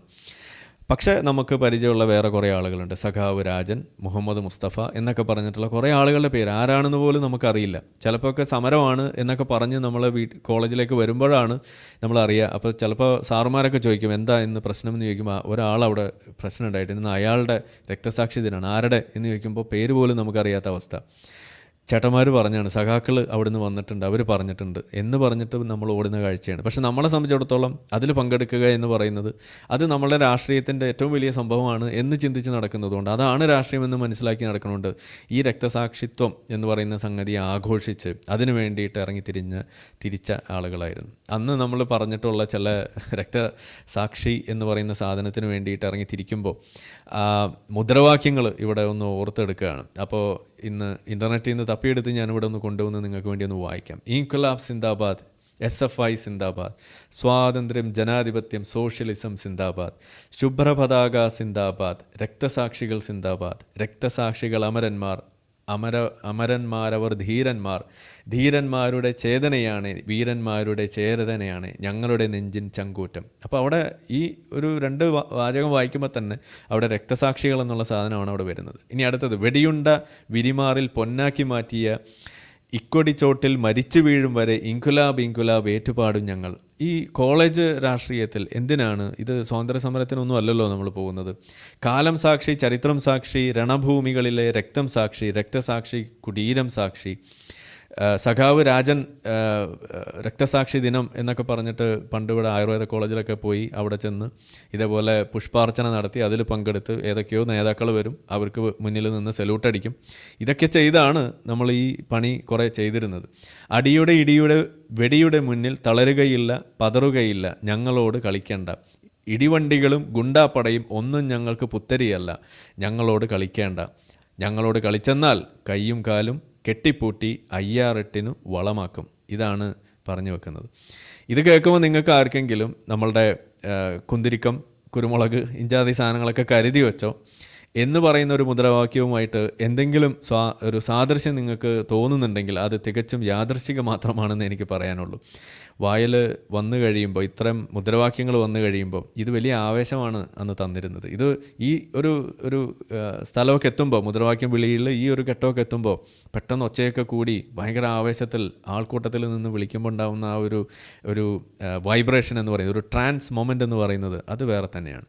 അതിലാണ് സത്യത്തിൽ ഇതെല്ലാം പെട്ടുപോകുന്നത്. അതുകൊണ്ടാണ് നമ്മൾ പറയുന്നത് ഈ ഒരു മോബ് സൈക്കോളജി എന്ന് പറയുന്നതും അതുപോലെ തന്നെ ഈ മാസ് ഹിസ്റ്റീരിയ എന്ന് പറയുന്നതും വളരെയധികം എക്സ്പ്ലോയിറ്റ് ചെയ്യുന്ന 2 കൂട്ടം ആളുകളുണ്ട് എന്നുണ്ടെങ്കിൽ അതൊന്ന് ഈ ഇത്തരം പൊളിറ്റിക്കൽ പാർട്ടീസ് എന്ന് ഞാൻ പറയുന്ന പൊളിറ്റിക്കൽ ഐഡിയോളജീസും അതോടൊപ്പം മതങ്ങളുമാണ്. മാസ് ഹിസ്റ്റീരിയ എന്ന് പറയുന്നത് ഏറ്റവും കൂടുതൽ ഇതുപോലെ എക്സ്പ്ലോയിറ്റ് ചെയ്യുന്ന 2 കൂട്ടം ആളുകൾ ഇത് തന്നെയാണ്. ഈ പൊളിറ്റിക്കൽ ഐഡിയോളജിയിൽ ഏറ്റവും കൂടുതൽ ഇത് ഉപയോഗിക്കുന്നത് ആരെന്ന് ചോദിച്ചു കഴിഞ്ഞാൽ അതും ഈ ഇടതുപക്ഷമാണ്, അതും ഈ പറയുന്ന കമ്മ്യൂണിസ്റ്റ് പക്ഷം തന്നെയാണ് എന്നും നമുക്കിവിടെ കാണാൻ സാധിക്കും. ഇതാണ് നമ്മുടെ മുന്നിലുള്ള ഒരു യാഥാർത്ഥ്യം. ഇതാണ് നമ്മൾ അന്ന് വിളിച്ചു നടന്നിരുന്നത്. ഇതുപോലെ പലതും ഉണ്ട്. CPA വെട്ടിയ മൂക്കാണെങ്കിൽ എന്നൊക്കെ പറഞ്ഞിട്ടുള്ള വേറെ മുദ്രാവാക്യങ്ങളുണ്ട്. ഇനി അടുത്തത്, ഉയരെ വെള്ളക്കൊടി പാറട്ടെ, ഉടലിൽ ചോര തിളച്ചൊഴുകട്ടെ, മണലിൽ ചോര ചാലൊഴുകട്ടെ. എന്തിന്? കോളേജിൽ രാഷ്ട്രീയം എന്ന് പറയുമ്പോൾ ഇതാണോ അവിടെ നമ്മൾ പറയേണ്ടത്? ചോദിച്ചു പോവുകയാണ്. ആ ചോര കറുക്കും മുന്നേ ഇനിയും ഒരു ഉജ്ജ്വല പോരാട്ടത്തിന് സഖാക്കളെ നാം മുന്നോട്ട്. ഓക്കെ, ഇനി ഇതിൽ ഏറ്റവും അവസാനത്തെ വരി, ഇതിന്ന് സത്യത്തിൽ ഏറ്റവും കൂടുതൽ വായിക്കേണ്ടത് ഇന്ന് ഇവിടുത്തെ സിദ്ധാർത്ഥൻ്റെ അമ്മ തന്നെയാണെന്നാണ് എനിക്ക് പറയാനുള്ളത്. കാരണം സിദ്ധാർത്ഥ് SFIയിലായിരുന്നു എന്നുണ്ടെങ്കിൽ അമ്മ ഇത് പറഞ്ഞ് ആശ്വസിച്ചാൽ മതിയായിരുന്നു എന്നതാണ് എനിക്കവിടെ പറയാനുള്ളത്. എന്താ അവിടെ എഴുതിയിരിക്കുന്നത്? രാവിലെ ഞങ്ങൾ വിദ്യയ്ക്കായി വീട് വിട്ട് ഇറങ്ങുമ്പോൾ അമ്മയോട് പറഞ്ഞേക്കും, അമ്മേ അമ്മേ പൊന്നമ്മേ, മർദ്ദിത പീഡിത ജനതയ്ക്കായി അമ്മയുടെ ഈ മകൻ പൊരുതി മരിച്ചാൽ അമ്മേ അമ്മേ കരയരുതേ, അപ്പോൾ അമ്മ മുഷ്ടി ചുരുട്ടി ഈ ഇൻകുലാബ് വിളിച്ചിടും. ഇതാണ് അവിടെ മുദ്രാവാക്യമായിട്ട് പണ്ട് ഞങ്ങൾ വിളിച്ചിട്ടുള്ളത്. ഒന്ന് ആലോചിച്ച് നോക്കൂ. കലാലയ രാഷ്ട്രീയത്തിൽ ഇത്തരത്തിലുള്ള മുദ്രാവാക്യങ്ങൾക്ക് ഇന്നെന്ത് പ്രസക്തി? ഏതെങ്കിലും കാലഘട്ടത്തിൽ ഏതെങ്കിലും രാഷ്ട്രീയ പാർട്ടികൾ അവരുടെ അഡൾട്ട്സ് ഓൺലി രാഷ്ട്രീയക്കാർ വിളിച്ചിട്ടുള്ള സംഗതികൾ എന്തിനാണ് കുട്ടികളിലേക്ക് ഇറക്കി വിടുന്നത്? ഇതിലെവിടെയാണ് ജനാധിപത്യം? ഇതിലെവിടെയാണ് സോഷ്യലിസം? ഇതിലെവിടെയാണ് ഈ പറയുന്ന സ്വാതന്ത്ര്യം എന്ന് പറയുന്നത്? നിങ്ങൾ സ്വയം ചോദിക്കുക. ഇത് അക്രമമാണ്, ഇത് വയലൻസാണ്, ഇത് ഭീകരവാദമാണ്. ഇതേ സാധനങ്ങൾ, ഇതേ വാചകങ്ങൾ തന്നെയാണ് ഹമാസിന് വേണ്ടി ഇറങ്ങുമ്പോൾ ഹമാസിൻ്റെ മക്കളോട് അല്ലെങ്കിൽ ഹമാസിൻ്റെ മക്കൾ അവരുടെ ഉമ്മമാരോട് പറയുന്നത്. ഐസിസിലേക്ക് പോകുമ്പോൾ ഐസിസിലെ ഉമ്മമാരോട് ആ പൊട്ടാൻ പോകുന്ന ആൾ പറയുന്നത് ഇതാണ്, ഉമ്മ ഞങ്ങൾ രാവിലെ പോകുമ്പോൾ ഉമ്മ കരയരുത്, ഞാൻ ഷഹീദാവാൻ പോവുകയാണ് എന്ന് പറഞ്ഞിട്ട് തന്നെയാണ് അവരും പോയി പൊട്ടിത്തെറിക്കുന്നത്. ഇത്തരത്തിലുള്ള ഓരോ കൂട്ടം ആളുകളും ചെയ്തു വെക്കുന്നത് ഇഞ്ചാതി സാധനങ്ങളാണ് എന്ന് പറയുന്നത് അവിടെയാണ്. ഇതെപ്പോഴാണ് നമ്മളുടെ ഈ യുവതലമുറയ്ക്ക്, അവരുടെ മാതാപിതാക്കൾക്ക് എപ്പോഴാണ് ഇത് തലയിൽ കയറുക? ഇത് വിളിച്ചും ഇതിനു വേണ്ടി ഇൻകുലാബ് വിളിച്ചും വെയിൽ കൊണ്ടും തന്നെയാണ് നമ്മൾ കാര്യങ്ങൾ ചെയ്തിട്ടുള്ളൂ. ഇപ്പോൾ നമ്മൾ ഏറ്റവും കൂടുതൽ ചർച്ച ചെയ്യുന്നൊരു വിഷയമാണ് ഇന്ത്യ ഒരു ഡിക്റ്റേറ്റർഷിപ്പ് ആകുന്നു, ജനാധിപത്യം തകരുന്നു എന്ന് പറയുന്നൊരു വിഷയം. ഇതിനെക്കുറിച്ച് ഇന്നലെ നമ്മളൊരു അവലോകനം, കുറേ കാര്യങ്ങൾ, അതോടൊപ്പം നമ്മളുടെ ധ്രുവ് റാട്ടിയുടെ ആ ഒരു വീഡിയോയുടെ ഒരു അവലോകനമൊക്കെ നമ്മൾ ഇന്നലെ ചെയ്തിട്ടുണ്ടായിരുന്നു. അതിൽ നമ്മൾ പറഞ്ഞൊരു പ്രധാനപ്പെട്ടൊരു ഭാഗം, പ്രവീൺ രവിയും ഞാനും കൂടിയാണ് അതിനകത്ത് ചില കാര്യങ്ങൾ ഡിസ്കസ് ചെയ്തത്. അതിൽ ഏറ്റവും പ്രധാനപ്പെട്ട ഒരു കാര്യം നമ്മൾ പറയുന്നത്, ജനാധിപത്യം എന്ന് പറയുന്ന സാധനം അത് തനിയെ ഉണ്ടാകുന്നൊരു സംഭവമല്ല. നിങ്ങൾ ഉറങ്ങിപ്പോയാൽ ജനാധിപത്യം ഇവിടെ മരിച്ചു വീഴും എന്നാണ് നമ്മൾ പറയുന്നത്. ജനാധിപത്യം ഇവിടെ മരിച്ചു വീഴാതിരിക്കാൻ ഉണർന്നിരിക്കേണ്ടത് ഇവിടുത്തെ നേതാക്കളല്ല, ജനങ്ങളാണ്. അതാണ് ആ പറഞ്ഞതിൻ്റെ അർത്ഥം. അപ്പോൾ വെറുതെ ജനങ്ങൾ ഇങ്ങനെ ഉണർന്ന് ഇരുന്നാൽ മതിയോ? അല്ല. ആ ഉണർന്നിരിക്കുക എന്ന് പറഞ്ഞാൽ എന്താണ് അതിൻ്റെ അർത്ഥം? അവിടെ ജനാധിപത്യ ബോധമുണ്ടാവുക എന്നുള്ളതാണ്. ആ ജനാധിപത്യ ബോധമുണ്ടാവണമെങ്കിൽ എന്താ വേണ്ടത്? അവിടെ ചില കാര്യങ്ങളെക്കുറിച്ച് അടിസ്ഥാനപരമായിട്ടുള്ള ചില ധാരണകൾ നിങ്ങൾക്കുണ്ടാകണം എന്നുള്ളതാണ് അവിടെ നമ്മൾ പറഞ്ഞു വെക്കുന്നത്. ആ ധാരണ എന്ന് പറഞ്ഞു കഴിഞ്ഞാൽ ഓരോ വിഷയത്തെക്കുറിച്ചുള്ള കാഴ്ചപ്പാടുകൾ തുടങ്ങി, ശാസ്ത്രീയ മനോവൃത്തി തുടങ്ങി, വിഷയങ്ങളിൽ ഫാക്ട് ബേസ്ഡ് ആയിട്ട് കാര്യങ്ങളെ അറിയാൻ ശ്രമിക്കുക എന്ന് പറയുന്ന ഒരു നിലപാട് തുടങ്ങി, മറ്റുള്ള ഒരു രാഷ്ട്രീയ നിലപാട് പറയുന്ന ആളുകളോട് സാമാന്യ മര്യാദയിൽ നിലകൊള്ളാനും അവരോട് സംവദിക്കാനുമുള്ള ഒരു മനസ്ഥിതി തുടങ്ങി. അങ്ങനെ ഓരോ വിഷയത്തിലും നമ്മൾ കാര്യങ്ങൾ പഠിക്കേണ്ടിയിരിക്കുന്നു, മനസ്സിലാക്കേണ്ടിയിരിക്കുന്നു. ഇത് നമ്മൾ എപ്പോഴാണ് നമ്മൾ പഠിക്കേണ്ടത്?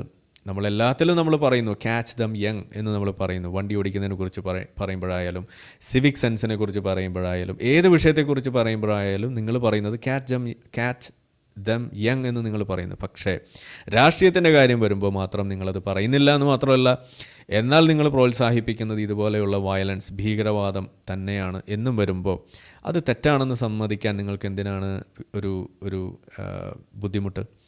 അത് തിരുത്തേണ്ടതാണ് എന്ന് പറയുമ്പോൾ അത് മനസ്സിലാക്കാൻ, അതിനുവേണ്ടി ഇറങ്ങിത്തിരിക്കാനും നിങ്ങൾക്ക് എന്തുകൊണ്ടാണ് ഒരു മടി? അവിടെയാണ് നമ്മളിത് ആഴ്ന്ന് ഇറങ്ങി വീണ്ടും വീണ്ടും ചകഞ്ഞൊക്കെ പറയേണ്ടി വരുന്നത്. നിങ്ങൾ ഡിക്റ്റേറ്റർഷിപ്പ് ആകുന്നു എന്ന് നിങ്ങൾക്ക് ഭയമുണ്ടെങ്കിൽ, അങ്ങനെ ഒരു ഡിക്റ്റേറ്റർഷിപ്പ് ആയാൽ അതിൽ പങ്ക് ഇവിടുത്തെ നേതാക്കന്മാർക്ക് മാത്രമല്ല. അങ്ങനെ പോകുന്നു എന്ന് കാണുമ്പോൾ അത് ചൂണ്ടിക്കാണിച്ചുകൊണ്ട്, അതിലെ തെറ്റുകൾ ചൂണ്ടിക്കാണിച്ചുകൊണ്ട് അതിനുവേണ്ടി കാര്യങ്ങൾ പറയാനുള്ള ആ ഒരു അവകാശത്തെ മനസ്സിലാക്കിക്കൊണ്ട് നിലകൊള്ളാൻ സാധിക്കാത്ത പൊതുജനങ്ങൾ കൂടിയാണ്. നിങ്ങൾ രണ്ടുപേരും കൂടിയാണ് ഇത് ഡിക്റ്റേറ്റർഷിപ്പ് ആക്കുന്നത് എന്ന് പറയുന്നു. ഇവിടെ നമുക്ക് ചെയ്യാൻ ഒരുപാട് കാര്യങ്ങളുണ്ട്. രാഷ്ട്രീയത്തെ ശുദ്ധീകരിക്കുന്ന പ്രക്രിയ, ഇതുപോലെ ജനാധിപത്യ വൽക്കരണം നടത്തുന്നു എന്ന് പറയുമ്പോൾ അതിനകത്ത് ഏറ്റവും പ്രധാനപ്പെട്ട റോള് ഇവിടുത്തെ ജനങ്ങൾക്ക് തന്നെയാണ്. അങ്ങനെയുള്ള ഒരു റോള് നമ്മൾ എടുത്ത് നോക്കുമ്പോൾ അതിൽ ഒരു മികച്ച ഒരു പണി തന്നെയാണ് ധ്രുവരാട്ടി അവിടെ ചെയ്തു വെച്ചത് എന്ന് തന്നെയാണ് നമ്മൾ ഇന്നലെയും പറഞ്ഞത്. ആ രീതിയിൽ നമ്മൾക്ക് ചിന്തിക്കാനുള്ളൊരു അവസരം ധ്രുവരാട്ടി ഇവിടെ ഉണ്ടാക്കി വെച്ചിട്ടുണ്ട്. ഇത് ഉൾക്കൊണ്ട് ഇത് നമ്മുടെ ജീവിതത്തിലേക്ക് ഒരു ഗുണപാഠമായിട്ട് നമ്മളത് കണ്ട് അത് മാറ്റാൻ, ഒരു മാറ്റത്തിന് വഴിവെക്കാൻ നമ്മൾ ഇറങ്ങിത്തിരിച്ചാൽ ഏതാണ് നല്ലത്, ഏതാണ് ശരി, ഏതാണ് മാറ്റി നിർത്തപ്പെടേണ്ടത് എന്ന് തിരിച്ചറിഞ്ഞ് നമുക്ക് മുന്നോട്ട് പോകാൻ അത് കാരണമാകുമെന്ന് തന്നെയാണ് ഞാൻ വിശ്വസിക്കുന്നത്. ഇന്നലെ നമ്മൾ പറഞ്ഞു വെച്ചതും അത് തന്നെയാണ്. അവിടെയാണ് ഇത്തരം വിഷയങ്ങളുടെ ഒരു പ്രാധാന്യം വരുന്നത്. ഇനി നമ്മളിപ്പോൾ കുറേ കുറ്റങ്ങളാണ് പറഞ്ഞത്. ഇനി നമ്മൾ എങ്ങനെയാണ് കുട്ടികൾക്ക് നമുക്ക് എങ്ങനെ ഒരു നല്ല രാഷ്ട്രീയത്തെക്കുറിച്ചുള്ളൊരു ബോധം അവർക്ക് ഉണ്ടാക്കിയെടുക്കാം, എന്താണ് അതിനുവേണ്ടി നമുക്ക് അവരിലേക്ക് ആദ്യം കൊടുക്കേണ്ട ചില കാര്യങ്ങൾ എന്നുള്ളത് നമുക്കൊന്ന് നോക്കാം. ഇത് പുതിയതായിട്ടുള്ള സംഭവങ്ങളൊന്നുമല്ല. നമ്മളെല്ലാവരും സ്കൂളിൽ പഠിക്കുന്ന വിഷയങ്ങളുണ്ട്. സിവിക്സ് ആൻഡ് സോഷ്യൽ സയൻസ് എന്നൊക്കെ പറഞ്ഞ് പഠിക്കുന്നതിൽ നമ്മൾ പലപ്പോഴും പറയാറുള്ള വിഷയമാണ്. പക്ഷേ ഒരിക്കലും അതിൻ്റെ ഒരു അപ്ലൈഡ് ലെവലിലേക്ക് കാര്യങ്ങൾ പോകാറില്ല. ഇപ്പം നമ്മളെല്ലാവരും സ്കൂളിൽ പഠിച്ചിട്ടുണ്ട്, സിവിക്സ് പഠിച്ചിട്ടുണ്ട്, എന്താണ് ജനാധിപത്യം എന്ന് പഠിച്ചിട്ടുണ്ട്, എന്താണ് ഇലക്ട്രൽ പ്രൊസീജിയർ എന്ന് നമ്മൾ പഠിച്ചിട്ടുണ്ട്, ഇലക്ഷൻ എന്താണ്, ഇലക്ഷൻ മാനിഫെസ്റ്റോ എന്താണ്, പൊളിറ്റിക്കൽ പാർട്ടീസ് എന്താണ്, ഇതെല്ലാം നമ്മൾ പഠിച്ചിട്ടുണ്ട്. കോൺസ്റ്റിറ്റ്യൂഷൻ ഓഫ് ഇന്ത്യ എന്ന് പറയുന്നത് എന്താണെന്ന് പോലും നമുക്കറിയാം. പക്ഷേ ഇതെല്ലാം കഴിഞ്ഞിട്ട് +2 കഴിഞ്ഞ് നമ്മൾ കോളേജിലെത്തി കഴിഞ്ഞപ്പോൾ നമുക്ക് ഈ സാധനങ്ങളിൽ ഏതെങ്കിലും ഒരെണ്ണം നിങ്ങൾ കോളേജ് ഈ രാഷ്ട്രീയത്തിൽ ഉപയോഗിച്ചതായിട്ട് നിങ്ങൾക്ക് തോന്നിയിട്ടുണ്ടോ? എനിക്ക് തോന്നിയിട്ടില്ല. എനിക്കിപ്പോഴാണ് അത് തിരിച്ചാലോചിക്കുമ്പോൾ ഇപ്പോഴാണ് അതിൻ്റെ ആ ഒരു എത്രമാത്രം അബദ്ധമായിരുന്നു നമ്മളത് ചെയ്തിരുന്നതെന്നുള്ളൊരു തോന്നൽ ഇപ്പോഴാണ് വരുന്നത്. ജനാധിപത്യം, സോഷ്യലിസം, സ്വാതന്ത്ര്യം എന്നൊക്കെ പ്രസംഗിച്ച് നടക്കുകയും അത് കൊടിയിലുണ്ടാവുകയും ആ എഴുതി വെച്ച ആ വെള്ളക്കൊടി കൈ വെച്ചിട്ട് ഇങ്ങോട്ട് കളിക്കാൻ വന്ന കയ്യും കാലും വെട്ടും എന്ന് പറയുന്ന ആ മുദ്രാവാക്യം ഇതുപോലെ വായിലൂടെ പറയുമ്പോൾ ഈ കൊടിയിൽ എഴുതിയിരിക്കുന്നതും നമ്മുടെ വായിലൂടെ വരുന്നതും തമ്മിൽ എന്താണ് ബന്ധം? ഇതാണ് നമ്മൾ ചോദിക്കേണ്ടത്. അത് ഇപ്പോഴാണ് നമ്മൾ ചോദിച്ചു പോകുന്നത്. അന്ന് അത് ചോദിക്കാൻ തോന്നിയിട്ടില്ല. എന്തുകൊണ്ടാണ്? കാരണം നമ്മൾ ആ പഠിച്ച സാധനം ഒന്നും തന്നെ അത് നമ്മൾ വേണ്ട വിധം നമ്മൾക്ക് അതൊരു അപ്ലൈഡ് ലെവലിൽ ഉപയോഗപ്പെടുന്നൊരു സാധനമാണെന്ന് അന്ന് തോന്നിയിട്ടില്ല. അപ്പോൾ കുട്ടികളിലേക്ക് നമ്മൾ ഈ ഒരു കാര്യത്തെ ഇനിയെങ്കിലും മനസ്സിലാക്കി നമ്മൾ മുന്നോട്ട് പോകുമ്പോൾ അതിലേക്ക് നമുക്ക് വെച്ചു കൊടുക്കാൻ പറ്റുന്ന ഏതാനും ചില വാക്കുകൾ, ചില ആശയങ്ങൾ ഒന്ന് പരിചയപ്പെടുത്താം. ഇതൊരു കോംപ്രിഹെൻസീവ് ആയിട്ടുള്ളൊരു സംഗതിയൊന്നുമല്ല. വളരെ ക്വിക്കായിട്ട് നിങ്ങൾക്ക് പെട്ടെന്ന് മനസ്സിലാക്കാൻ വേണ്ടിയിട്ട് കണ്ട ഒരു വിവരം നിങ്ങളുമായിട്ടൊന്ന് പങ്കുവെക്കുകയാണ്. നമ്മൾ സാധാരണ പാരൻറ്റിങ് എന്ന് പറഞ്ഞുകൊണ്ട് നമ്മൾ പല കാര്യം ചെയ്യാറുണ്ട്. പാരൻറ്റിങ്ങിനെ കുറിച്ച് പറയുമ്പോൾ ഒരുപാട് ആശയങ്ങൾ പറയാറുണ്ട്. പക്ഷേ എവിടെയും ആ പാരൻറ്റിങ്ങിൻ്റെ ഭാഗമായിട്ട് പൊളിറ്റിക്സ് അധികം എങ്ങനെ നമുക്ക് കുട്ടികളിലേക്ക് പറഞ്ഞു കൊടുക്കാം എന്നുള്ളതിനെക്കുറിച്ച് പറയുന്നത് നമ്മൾ കേട്ടിട്ടില്ല. അപ്പോൾ അതുകൊണ്ട് ഇത് ശ്രവിക്കുന്ന കൂട്ടത്തിൽ പാരൻറ്റിങ് മേഖലയിലൊക്കെ ജോലിയെടുക്കുന്ന കൗൺസിലേഴ്സായിട്ടോ അതല്ലെങ്കിൽ അത് പഠിപ്പിക്കുന്ന ആളുകളായിട്ടൊക്കെ ഉണ്ട് എന്നുണ്ടെങ്കിൽ ഇതുകൂടി നിങ്ങളുടെ ആ കരിക്കുലത്തിലുണ്ട് എന്ന് നിങ്ങൾ ഉറപ്പാക്കണമെന്നാണ് എനിക്ക് പറയാനുള്ളത്.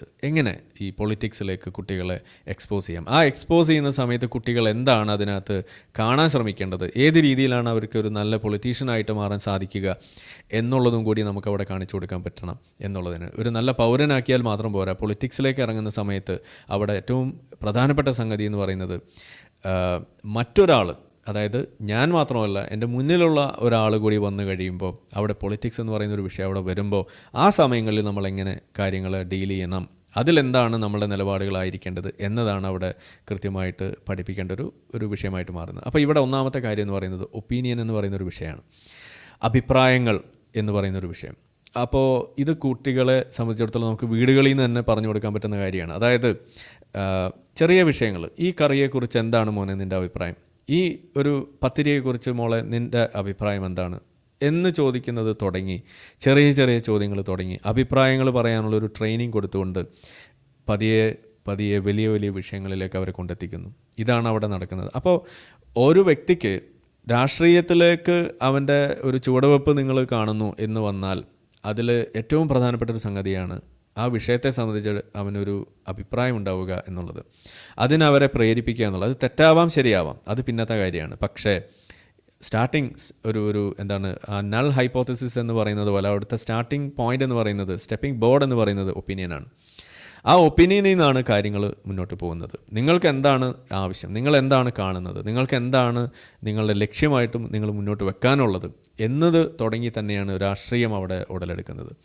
അവിടെയാണ് ഒരു യഥാർത്ഥ രാഷ്ട്രീയക്കാരൻ പിറക്കുന്നത് പോലെ. അപ്പോൾ ഒപ്പീനിയൻ ഉണ്ടാക്കാൻ വേണ്ടിയിട്ട് കുട്ടികളെ പ്രേരിപ്പിക്കുക, അത് ചെറിയ പ്രായത്തിൽ മുതൽ നമുക്ക് അവരെ ട്രെയിൻ ചെയ്യാൻ പറ്റുന്ന കാര്യമാണ്. സ്കൂളുകളിൽ തുടങ്ങി അത് കോളേജുകളിലേക്ക് എത്തുന്നത് വരെ, അല്ലെങ്കിൽ അവിടെ എത്തിയാലും തുടരാൻ പറ്റുന്ന ഒരു കാര്യം തന്നെയാണ്. രണ്ടാമത്തെ ഒരു കാര്യമാണ് ഇൻഫർമേഷൻ എന്ന് പറയുന്ന ഒരു വിഷയം. അങ്ങനെ ഒപ്പീനിയൻ ട്രെയിനിങ് നടക്കുന്നതോടൊപ്പം തന്നെ ചെയ്യാവുന്ന കാര്യമാണ് ആ ഒപ്പീനിയൻ, ഇന്നുണ്ടാകുന്ന ഒപ്പീനിയൻ അല്ല നാളെ ഉണ്ടാവുക. ആ ഒപ്പീനിയൻ അവന് കൂടുതൽ മൂർച്ച കൂട്ടിയെടുക്കാൻ കഴിയും, അതിന് കൂടുതൽ ഭംഗി വരുത്താൻ കഴിയും, അതിന് കൂടുതൽ ക്ലാരിറ്റി കൊണ്ടുവരാൻ കഴിയും. അതിന് ഉപയോഗപ്പെടുന്നത് ഇൻഫർമേഷനാണ്. ആ ഇൻഫർമേഷൻ എവിടെ നിന്ന് കിട്ടും? പത്രവായന, സിനിമ കാണുന്നത് മുഖേന, അതല്ലെങ്കിൽ മറ്റ് ന്യൂസ് കാണുന്നത് മുഖേന, ബുക്കുകൾ വായിക്കുന്നത് മുഖേന, ആളുകളുമായിട്ട് സംസാരിക്കുന്നത് മുഖേന, മറ്റുള്ള ആളുകളുടെ പ്രഭാഷണങ്ങൾ കേൾക്കുന്നത് മുഖേന, ഈവൻ പാട്ട് കേട്ടാൽ പോലും നിങ്ങൾക്ക് ചില കാര്യങ്ങളെക്കുറിച്ച് ഇത്തരത്തിലുള്ള ഇൻഫർമേഷൻ നിങ്ങൾക്ക് കിട്ടുമെന്ന് തന്നെയാണ് നമ്മൾ പറയുന്നത്. എവിടെ നിന്നും ആവാം. ഇന്നത്തെ ഒരു കാലഘട്ടം എന്ന് പറഞ്ഞാൽ ഇൻഫർമേഷൻ എന്ന് പറയുന്നത് ഒരു ബുദ്ധിമുട്ടില്ലാത്ത സംഗതിയാണ്. ഇൻ്റർനെറ്റിൻ്റെ ഒരു വിപ്ലവം നടക്കുന്ന ഒരു സമയമായതുകൊണ്ട് കുട്ടികളൊക്കെ ഏറ്റവും കൂടുതൽ ഉപയോഗിക്കുന്ന ഒരു സാധനമാണ് ഇന്ന് ടിക്ടോക്ക് എന്നാണ് ആഗോളതലത്തിൽ തന്നെ പറഞ്ഞു വരുന്നത്. അങ്ങനെയൊക്കെ നോക്കുമ്പോൾ ഇൻഫർമേഷൻ കിട്ടാൻ വേണ്ടി അവരെ പ്രേരിപ്പിക്കുക, അത് എൻകറേജ് ചെയ്യുന്ന ഒരു നിലപാട് പാരൻസ് പ്രത്യേകിച്ചും എടുക്കുക എന്നുള്ളത് തന്നെയാണ് അതിനകത്ത് നമ്മൾ കാണേണ്ട ഒരു കാര്യം. ഞാനിപ്പോഴും ഓർക്കുന്നത് 8ാം ക്ലാസ്സിലാണോ 9ലാണോ പഠിക്കുന്ന സമയത്ത് ഒരു ഇംഗ്ലീഷ് ഒരു വർക്ക്ഷോപ്പിൻ്റെ ഭാഗമായിട്ട് ഞങ്ങൾ സ്കൂളിൽ അന്നൊരു റേഡിയോ പ്രോഗ്രാമായിരുന്നു ഞങ്ങളെ കൊണ്ട് ചെയ്തത്. ആ റേഡിയോ പ്രോഗ്രാം എങ്ങനെയാണ്, അന്ന് നമ്മൾ കാണുന്ന FM റേഡിയോ ഒന്നുമില്ല, അന്ന് നമ്മൾ ആകാശവാണിയാണ്. ആകാശവാണിയിൽ ഒരു ദിവസത്തെ പ്രോഗ്രാം എന്തൊക്കെയാണോ സമാനമായ രീതിയിൽ ഞങ്ങളൊരു സ്റ്റേഷൻ പോലെ ഡിസൈൻ ചെയ്ത് കുറേ പ്രോഗ്രാംസ് അതിനകത്ത് വെച്ച്, അതിനകത്ത് ഇൻ്റർവ്യൂസ് ഉണ്ട്, പാട്ടുണ്ട്, കഥ പറയുന്നുണ്ട്, പല പല പരിപാടികൾ അതിനകത്ത് നമ്മൾ ഉൾക്കൊള്ളിച്ചുകൊണ്ടുള്ള ഒരു വളരെ നല്ലൊരു സംഗതി. അന്ന് ഞാൻ ഓർക്കുന്നു, അന്ന് ആ പരിപാടിയിൽ ഞാൻ അവതരിപ്പിച്ചത് നായനാരുമായിട്ടുള്ള ഒരു ഇൻ്റർവ്യൂ ആണ്. അപ്പോൾ ഞാനാണന്ന് നായനായരായിട്ട് അതിനകത്ത് നിൽക്കുന്നത്. അപ്പോൾ എന്നോട് ഒരു ചോദ്യം ഒരാൾ ചോദിക്കുന്നു, ഞാൻ നായനായരായിട്ട് ഉത്തരങ്ങൾ പറയുന്നു. ഇതാണ് അന്ന് സംഭവിച്ച ഒരു ഓർമ്മ. അപ്പോൾ നമ്മൾ അന്ന് ആ നായനാരെന്തായിരിക്കും പറയുക എന്നറിയുന്നതിന് വേണ്ടിയിട്ട്, അതിനെക്കുറിച്ച് അറിയാൻ വേണ്ടി ആ 8ലോ 9ലോ പഠിക്കുന്ന സമയത്ത് കുറേ പത്രം വായിക്കുന്നു, പുസ്തകം വായിക്കുന്നു, എന്നിട്ട് അതിനെക്കുറിച്ചൊരു ധാരണ ഉണ്ടാക്കുന്നു, എന്നിട്ട് അതൊക്കെയാണ് നോട്ട് ചെയ്ത് കൊണ്ടുവന്നിട്ട് ചോദ്യങ്ങളാക്കി മാറ്റി, എന്നിട്ട് ആ ചോദ്യം കൊടുത്ത് ആ ചോദ്യം ചോദിപ്പിച്ച് എന്നിട്ട് ആ ഉത്തരം ഞാൻ പറയുന്നു. കാരണം അന്ന് നമുക്ക് കുട്ടികളായിരിക്കും ചെയ്യാൻ പറ്റുന്ന കാര്യമാണത്. അത് റെക്കോർഡ് ചെയ്യുന്നു, അത് റെക്കോർഡ് ചെയ്തിട്ട് ഇതേപോലെ കോളേജിൽ ആ സ്കൂളിൽ പ്ലേ ചെയ്യിക്കുന്നു, കാസറ്റിൽ റെക്കോർഡ് ചെയ്തിട്ട്. ഏറ്റവും നല്ല റേഡിയോ പ്രോഗ്രാം ചെയ്ത ക്ലാസ്സിന് സമ്മാനം കിട്ടുന്നു. അന്ന് സമ്മാനം കിട്ടിയെന്ന് ഞാൻ ഓർക്കുന്നില്ല, എന്തായാലും അങ്ങനെ ഉള്ള പ്രവൃത്തികൾ. അപ്പോൾ അവിടെയും പറഞ്ഞു വരുന്നത് ഈ ഇൻഫർമേഷൻ ശേഖരിക്കുന്ന ആ ട്രെയിനിങ്, ഒപ്പീനിയൻ ഉണ്ടാകുന്നതിനുള്ള ട്രെയിനിങ്, ഇതെല്ലാം നമ്മൾ സ്കൂൾ തലം മുതൽ നമുക്ക് കൊടുക്കാൻ കഴിയും എന്ന് തന്നെയാണ് പറയാനുള്ളത്. ഇനി മറ്റൊരെണ്ണമാണ് ക്ലെയിംസ് എന്ന് പറയുന്ന സംഗതി. അൺഡ്യൂ ക്ലെയിംസും റിയലിസ്റ്റിക് ക്ലെയിംസും തമ്മിലുള്ള വ്യത്യാസങ്ങൾ മനസ്സിലാക്കാൻ വേണ്ടിയിട്ടുള്ള ട്രെയിനിങ്. നമുക്കറിയാം, ഇപ്പോൾ കപടശാസ്ത്രങ്ങളെക്കുറിച്ച് പറയുമ്പോൾ നമ്മൾ ഏറ്റവും കൂടുതൽ പറയുന്നൊരു ഹോൾമാർക്ക് ഉണ്ട്. The number one whole mark of pseudo science അല്ലെങ്കിൽ സ്യൂഡോ മെഡിസിൻ എന്ന് പറയുന്നത് അൺഡ്യൂ ക്ലെയിംസ് ഓഫ് ഇഫക്റ്റീവ്നെസ് നമ്മൾ പറയുന്ന പോലെ രാഷ്ട്രീയത്തിൽ നമ്മൾ ഏറ്റവും കൂടുതൽ ശ്രദ്ധിക്കേണ്ട ഒരു സംഗതിയാണ് ഈ ക്ലെയിംസ് വെക്കുന്ന ആളുകളുടെ അല്ലെങ്കിൽ ക്ലെയിംസിനെ കുറിച്ചുള്ള ഒരു അവബോധം എന്ന് പറയുന്നത്. നമ്മൾ പറയാണ് ഓക്കെ 2025 ഇന്ത്യയെ ഒരു ഡെവലപ്ഡ് രാജ്യമാക്കും എന്ന് പറയുമ്പോൾ അത് നമുക്ക് സംശയം, അത് അങ്ങനെ അങ്ങോട്ട് ആവുമോ എന്നൊരു തോന്നൽ നമുക്ക് വരാം. അതേസമയം നമ്മൾ പറയുകയാണ് 2030 ആവുമ്പോൾ ഇന്ത്യയെ ഒരു ടോപ്പ് ഒരു 3 ഡെവലപ്ഡ് നേഷൻസിൻ്റെ ഇടയിലേക്ക് നമ്മൾ കൊണ്ടുവരുമെന്ന് പറയുമ്പോൾ ഓക്കെ സാധ്യതയുണ്ട് എന്ന് പറയാം. അതല്ലെങ്കിൽ അതൊരു പ്രൊജക്ഷൻ ആണെന്നുണ്ടെങ്കിൽ തിരിച്ചുള്ളത് നമുക്ക് ചെയ്യാം, ഞങ്ങൾ ഇന്നത് ചെയ്തു എന്ന് പറയുന്നു. അതേപോലെയുള്ള കാര്യങ്ങൾ പറയുമ്പോൾ അതിനെക്കുറിച്ചുള്ള അതിൻ്റെ ബാക്ക്ഗ്രൗണ്ട് ചെക്ക് നടത്തി അതിനകത്ത് പറയുന്നതിൽ വാസ്തവമുണ്ടോ എന്ന് അന്വേഷിക്കാൻ വേണ്ടിയിട്ടുള്ളൊരു സംഗതി. അപ്പോൾ അവിടെ നമ്മൾ ട്രെയിനിങ് കൊടുക്കുന്നത് കുട്ടിക്ക് നിങ്ങളുടെ മുന്നിലേക്ക് വെക്കുന്ന ഒരു സാധനത്തിൻ്റെ നിജസ്ഥിതി അന്വേഷിക്കാനുള്ള ട്രെയിനിങ്. അപ്പോൾ ഇൻഫർമേഷൻ നമ്മൾ ശേഖരിക്കുന്നത് മാത്രമല്ല, മുന്നിലുള്ള സംഗതിയെ അതിൻ്റെ പിന്നിലേക്ക് പോയിക്കൊണ്ട് അതിൽ വാസ്തവമുണ്ടോ എന്ന് തരയാൻ പ്രേരിപ്പിക്കുന്ന ഒരു നിലപാട്, ഒരു രീതി, അതും കുട്ടികളെ നമ്മൾ ട്രെയിൻ ചെയ്യിക്കേണ്ടതുണ്ട്. ഇവിടെ നമുക്കില്ലാതെ പോകുന്നൊരു സാധനം അതാണ്. ആരെങ്കിലും എന്തെങ്കിലും പറഞ്ഞാൽ അതങ്ങ് വിഴുങ്ങും. ക്യാപ്സ്യൂളുകളുമായിട്ട് ഇറങ്ങുന്ന ഇവിടുത്തെ കമ്മ്യൂണിസ്റ്റുകാർ നമുക്ക് പഠിപ്പിച്ചു തരുന്ന ഒന്നാം തരം കാര്യമാണ് ഈ പറയുന്ന സാധനം. ഇന്നിപ്പോൾ ഏതൊരു ക്ലിപ്പ് കണ്ടു, നമ്മളുടെ ചാനലിലെ ഹാഷ്മി ചോദിക്കുകയാണ്, ഒരു ചോദ്യം ചോദിക്കുമ്പോൾ SFIക്കാരൻ ഞാൻ അത് തള്ളിപ്പറയുമെന്നോ ഒക്കെ പറഞ്ഞിങ്ങനെ വലിയ വീരവാദം മുഴക്കുമ്പോൾ ഞാൻ കാണിച്ചു തന്നാൽ തള്ളിപ്പറയുമോ എന്ന് ചോദിക്കുമ്പോൾ പുള്ളി ഫോൺ നോക്കിയിരിക്കുകയാണ്. അപ്പോൾ ഹാഷ്മി പറയുന്നുണ്ട് ക്യാപ്സ്യൂൾ തിരയല്ലേ കുട്ട ഇങ്ങോട്ട് നോക്ക് എന്ന് പറയുന്നത് കണ്ടു. അപ്പോൾ ഈ ക്യാപ്സ്യൂൾ എന്ന് പറയുന്ന വാക്ക് പോലും ഇന്ന് കമ്മ്യൂണിസ്റ്റ് പാർട്ടിയുമായിട്ട് SFIയുമായിട്ട് ചേർന്ന് നിൽക്കുന്ന സാധനം പോലുമായി മാറിയിരിക്കുന്നു. ക്ലെയിംസ് വെക്കുമ്പോൾ അതല്ലെങ്കിൽ ഇതുപോലെയുള്ള അവരുടെ വലിയ അവകാശവാദങ്ങൾ വെക്കുമ്പോൾ അതിനകത്ത് വാസ്തവമുണ്ടോ എന്ന് തപ്പുന്ന രീതി ഇന്ന് ഇല്ല. അത് ട്രെയിൻ ചെയ്യണം എന്നുള്ളത് തന്നെയാണ് ഇതുകൊണ്ടുള്ള ഉദ്ദേശം. ഇനി പ്രധാനപ്പെട്ട വശമാണ് ഡിബേറ്റിംഗ് എന്ന് പറയുന്നൊരു സംഗതി. ഡിബേറ്റ് ചെയ്യുക നമ്മളുടെ നാട്ടിൽ ഇല്ലാത്തൊരു സാധനമാണെന്ന് വേണമെങ്കിൽ പറയാം. ഒരു അഭിപ്രായം പറഞ്ഞാൽ അവനെ ചാപ്പ കുത്തി അവനെ ഒരു മൂലയിലിരുത്തുക എന്നതാണ് നമ്മളുടെ നാട്ടിലൊരു രീതി. അത് വലിയ പുരോഗമനം പറയുന്ന ആളുകൾ തുടങ്ങി യുക്തിവാദികൾ എന്ന് പറയുന്ന ആളുകൾ തുടങ്ങി എല്ലാവരും ചെയ്യുന്ന കാഴ്ചയാണ് ഇത്. ഒരേ ഒരു സംഗതി എന്ന് പറയുന്നത് ഇവർ എല്ലാവരും പറയും ഡിബേറ്റ് വേണം, ജനാധിപത്യം വേണം എന്നെല്ലാം പറയും. പക്ഷേ അവർ പറയുന്നതിനോട് എതിർത്ത് ഒരാൾ പറയുന്നു, അവർക്ക് വിരുദ്ധമായ ഒരു അഭിപ്രായം വേറെ ഒരാൾ പറഞ്ഞാൽ തീർന്നു. പിന്നെ ഡിബേറ്റില്ല, ജനാധിപത്യം വേണ്ട, അത്രയ്ക്ക് ജനാധിപത്യമൊക്കെ മതി, എന്നോടുള്ള ജനാധിപത്യം ഇതിൽ കൂടുതൽ വേണ്ട എന്ന് പറഞ്ഞ് മാറിക്കോ എന്ന് പറഞ്ഞുകൊണ്ട് അവിടെ ക്യാൻസൽ ചെയ്യുന്ന രീതിയാണ് നമ്മുടെ നാട്ടിലുള്ളത്. ഇതാണ് ഇവിടെ നടന്നുകൊണ്ടിരിക്കുന്നത്. ഇന്നിപ്പോൾ മറ്റൊരു ചിത്രം കണ്ടത്, കേരളത്തിലെ ഒരു പ്രോഗ്രാമിന് നമ്മുടെ പ്രധാനമന്ത്രി വരുന്നു, വേദിയിലിരിക്കുന്നത് മുഖ്യമന്ത്രിയാണ്. അപ്പോൾ മുഖ്യമന്ത്രിയും പ്രധാനമന്ത്രിയും അവിടെ ഇരുന്നുകൊണ്ട് പരസ്പരം കൈ കൊടുക്കുന്നു, സംസാരിക്കുന്നു. അപ്പോൾ ഒന്ന് ആലോചിച്ച് നോക്കൂ, മുഖ്യമന്ത്രിയെ നമുക്കറിയുന്നത് എങ്ങനെയാണ്, ഫാഷിസ്റ്റ് വിരുദ്ധൻ എന്ന് പറഞ്ഞുകൊണ്ട് പിണറായി വിജയൻ പറയുന്നു. സംഘപരിവാർ രാഷ്ട്രീയത്തോട് ഇങ്ങനെ വടിവാളിൻ്റെ മുന്നിൽ കൂടെ നടന്ന് ക്ഷീണിച്ച ഒരു വ്യക്തി എന്നുള്ള രീതിയിൽ നമ്മൾ മനസ്സിലാക്കി വെച്ചിരിക്കുന്ന ആളാണ്. അപ്പോൾ ആ സംഘപരിവാർ രാഷ്ട്രീയത്തിൻ്റെ ഇന്ന് ഏറ്റവും വലിയ മുഖം എന്ന് പറയാവുന്ന ആളാണ് മോദി. ആ മോദി ഇന്ന് നമ്മൾ പ്രധാനമന്ത്രിയാണ്. പ്രധാനമന്ത്രി വേദിയിലേക്ക് വന്നപ്പോൾ അവിടെ പിന്നെ സംഘരാഷ്ട്രീയമില്ല, വടിവാളില്ല, തോക്കും കുഴലില്ല, ഒന്നുമില്ല, കൈ കൊടുക്കുന്നു, സംസാരിക്കുന്നു. ഇതാണ് അവിടെ നടക്കുന്നത്. അപ്പോൾ എന്താണ് അവിടെ സംഭവിക്കുന്നത്? അതായത് നിങ്ങളുടെ എതിർചേരിയിൽ നിൽക്കുന്ന ആളായാലും അവനെ ഫാഷിസ്റ്റ് എന്നും അവനെ ഡിമോണൈസ് ചെയ്തുകൊണ്ട് മാറ്റി നിർത്തുക എന്ന് പറഞ്ഞ് നിങ്ങൾ നിലകൊണ്ടാൽ നിങ്ങൾ തന്നെയാണ് അവിടെ തോറ്റുപോവുക എന്നതാണ്. അതേസമയം നിങ്ങൾക്ക് ഇതുപോലെയുള്ള ആളുകളുമായിട്ട് നേരിട്ട് ചെന്ന് അവരുമായിട്ട് സംസാരിക്കേണ്ട ഒരു അവസ്ഥ ഉണ്ടെങ്കിൽ നിങ്ങളിലൂടെ അവർക്കും അവരിലൂടെ നിങ്ങൾക്കും ചില കാര്യങ്ങളിൽ മാറ്റങ്ങൾ ഉണ്ടാകാനും ഒരു കോമൺ ഗ്രൗണ്ട് കണ്ടെത്തിക്കൊണ്ട് കാര്യങ്ങൾ കൂടുതൽ മെച്ചമാക്കിയെടുക്കാനും സാധിക്കുമെന്നതാണ് അവിടെ മറന്നു പോകുന്നത്. പകരം ഈ വിദ്വേഷം എന്ന് പറയുന്ന സംഗതി മാത്രം അവിടെ ഇങ്ങനെ പ്രൊമോട്ട് ചെയ്യപ്പെടുന്നതാണ് നമ്മൾ കണ്ടുകൊണ്ടിരിക്കുന്നത്. തെറ്റായ രീതിയാണെന്ന് പറയുകയാണ്. അപ്പോൾ അതുകൊണ്ട് ഡിബേറ്റ്സ് എന്ന് പറയുന്നത് ആളുകളുമായിട്ട് ക്യാൻസൽ ചെയ്തുകൊണ്ട് നിങ്ങൾ മാറി നിൽക്കാൻ ശ്രമിക്കുന്നത് ശ്രദ്ധിക്കേണ്ട വിഷയമാണെന്നാണ് അവിടെ പറഞ്ഞു വെക്കുന്നത്. ഇനി മറ്റൊരു കാര്യമാണ് ഇതിൻ്റെ കുറച്ചും കൂടി അപ്ലൈഡ് ലെവലിലേക്ക് പോകുമ്പോൾ ഈ മാനിഫെസ്റ്റോ, അതുപോലെ തന്നെ ഇലക്ഷൻ പ്രൊസീജിയർ അതെങ്ങനെയാണ് നടക്കുന്നത് അതിനെക്കുറിച്ചുള്ളൊരു ധാരണ നമുക്ക് കിട്ടണം. നമ്മളുടെ ഇലക്ഷൻ രീതി എങ്ങനെയാണ്, അത് നമ്മളുടെ രീതിയും മറ്റ് രാജ്യങ്ങളിലുള്ള രീതിയും തമ്മിൽ ഉള്ള വ്യത്യാസം എന്താണ്, ഏതാണ് നല്ല ഇലക്ഷൻ രീതി എന്നൊക്കെയുള്ള പല ചോദ്യങ്ങൾ അവിടെ ഇട്ട് കൊടുത്തുകൊണ്ട് അതിനെക്കുറിച്ച് അന്വേഷിക്കാൻ പ്രേരിപ്പിച്ചുകൊണ്ടെല്ലാം നമുക്ക് ഇതിനകത്തേക്ക് ആളുകളെ കൊണ്ടുവരാൻ കഴിയും. എനിക്ക് ഓർമ്മയുണ്ട്, നമ്മളുടെ കോളേജ് രാഷ്ട്രീയം ഉണ്ടായിരുന്ന സമയത്താണ് അന്നൊരു വലിയൊരു മാറ്റം കൊണ്ടുവരുന്നതിന് വേണ്ടിയിട്ടുള്ളൊരു ശ്രമം നടന്നത്. അതായത് സാധാരണ ഉണ്ടായിരുന്ന ഇലക്ഷനിൽ നിന്ന് മാറിയിട്ട് അത് പ്രസിഡൻഷ്യൽ ഇലക്ഷൻ രീതിയിലേക്ക് മാറണം എന്ന് പറയുന്ന ഒരു രീതിയും അങ്ങനെ കുറേ ചർച്ചകൾ ചർച്ചകളൊക്കെ വന്നു. അതിനെതിരെയൊക്കെ സമരം ചെയ്യാനൊക്കെ നമ്മളന്ന് പോയിരുന്നു. എന്തായാലും ഇന്നിപ്പോൾ എന്താ രീതിയെന്ന് എനിക്ക് ഓർമ്മയില്ല. എന്തായാലും അങ്ങനെയുള്ള രീതികളെക്കുറിച്ച് പോലും അന്ന് അറിയുന്നത് ഈ സമരം വിളിക്കാൻ വേണ്ടി പോയപ്പോൾ മാത്രമാണ്. അതിന് മുന്നേ അന്നും നമുക്ക് അറിയില്ലായിരുന്നു. അന്നും ഗൂഗിളില്ലല്ലോ അടിച്ചു നോക്കിയിട്ട് എന്താണെന്ന് അറിയാൻ വേണ്ടിയിട്ട്. അപ്പോൾ നമ്മൾ ചേട്ടന്മാരോട് ചോദിച്ചു, എന്തിനാ ചേട്ടാ നമ്മൾ ഇന്നിവിടെ സമരത്തിന് വന്നിരിക്കുന്നത്? ചേട്ടനും അറിയില്ല. ഇതെന്തോ സംഭവം ഉണ്ടെന്ന് ആരോ പറഞ്ഞു, നേതാക്കൾ പറഞ്ഞു, ഷംസീർ പറഞ്ഞു, അതല്ലെങ്കിൽ നമ്മളുടെ മറ്റേ ചങ്ങാതി പറഞ്ഞു, റിയാസ് പറഞ്ഞു, അതുകൊണ്ട് ഞങ്ങൾ വന്നതാണ് എന്ന് പറഞ്ഞിട്ട് സമരത്തിനിരിക്കുന്ന നേതാക്കന്മാരുടെ പിന്നാലെയുള്ള അണികളായിട്ടായിരുന്നു നമ്മൾ പോയിരുന്നത്.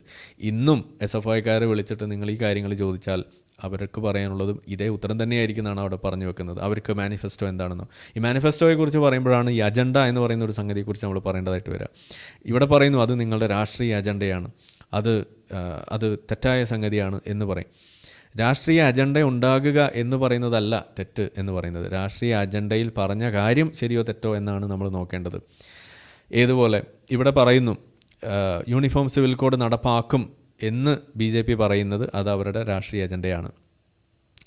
BJP അത് നടപ്പാക്കിയാലും കേരളത്തിൽ യൂണിഫോം സിവിൽ കോഡ് നടപ്പാക്കില്ല എന്ന് ഇവിടുത്തെ കമ്മ്യൂണിസ്റ്റ് ഗവൺമെൻറ് പിണറായി വിജയൻ പറയുന്നത് അത് പിണറായി വിജയൻ്റെ രാഷ്ട്രീയത്തിൻ്റെ അജണ്ടയാണ്.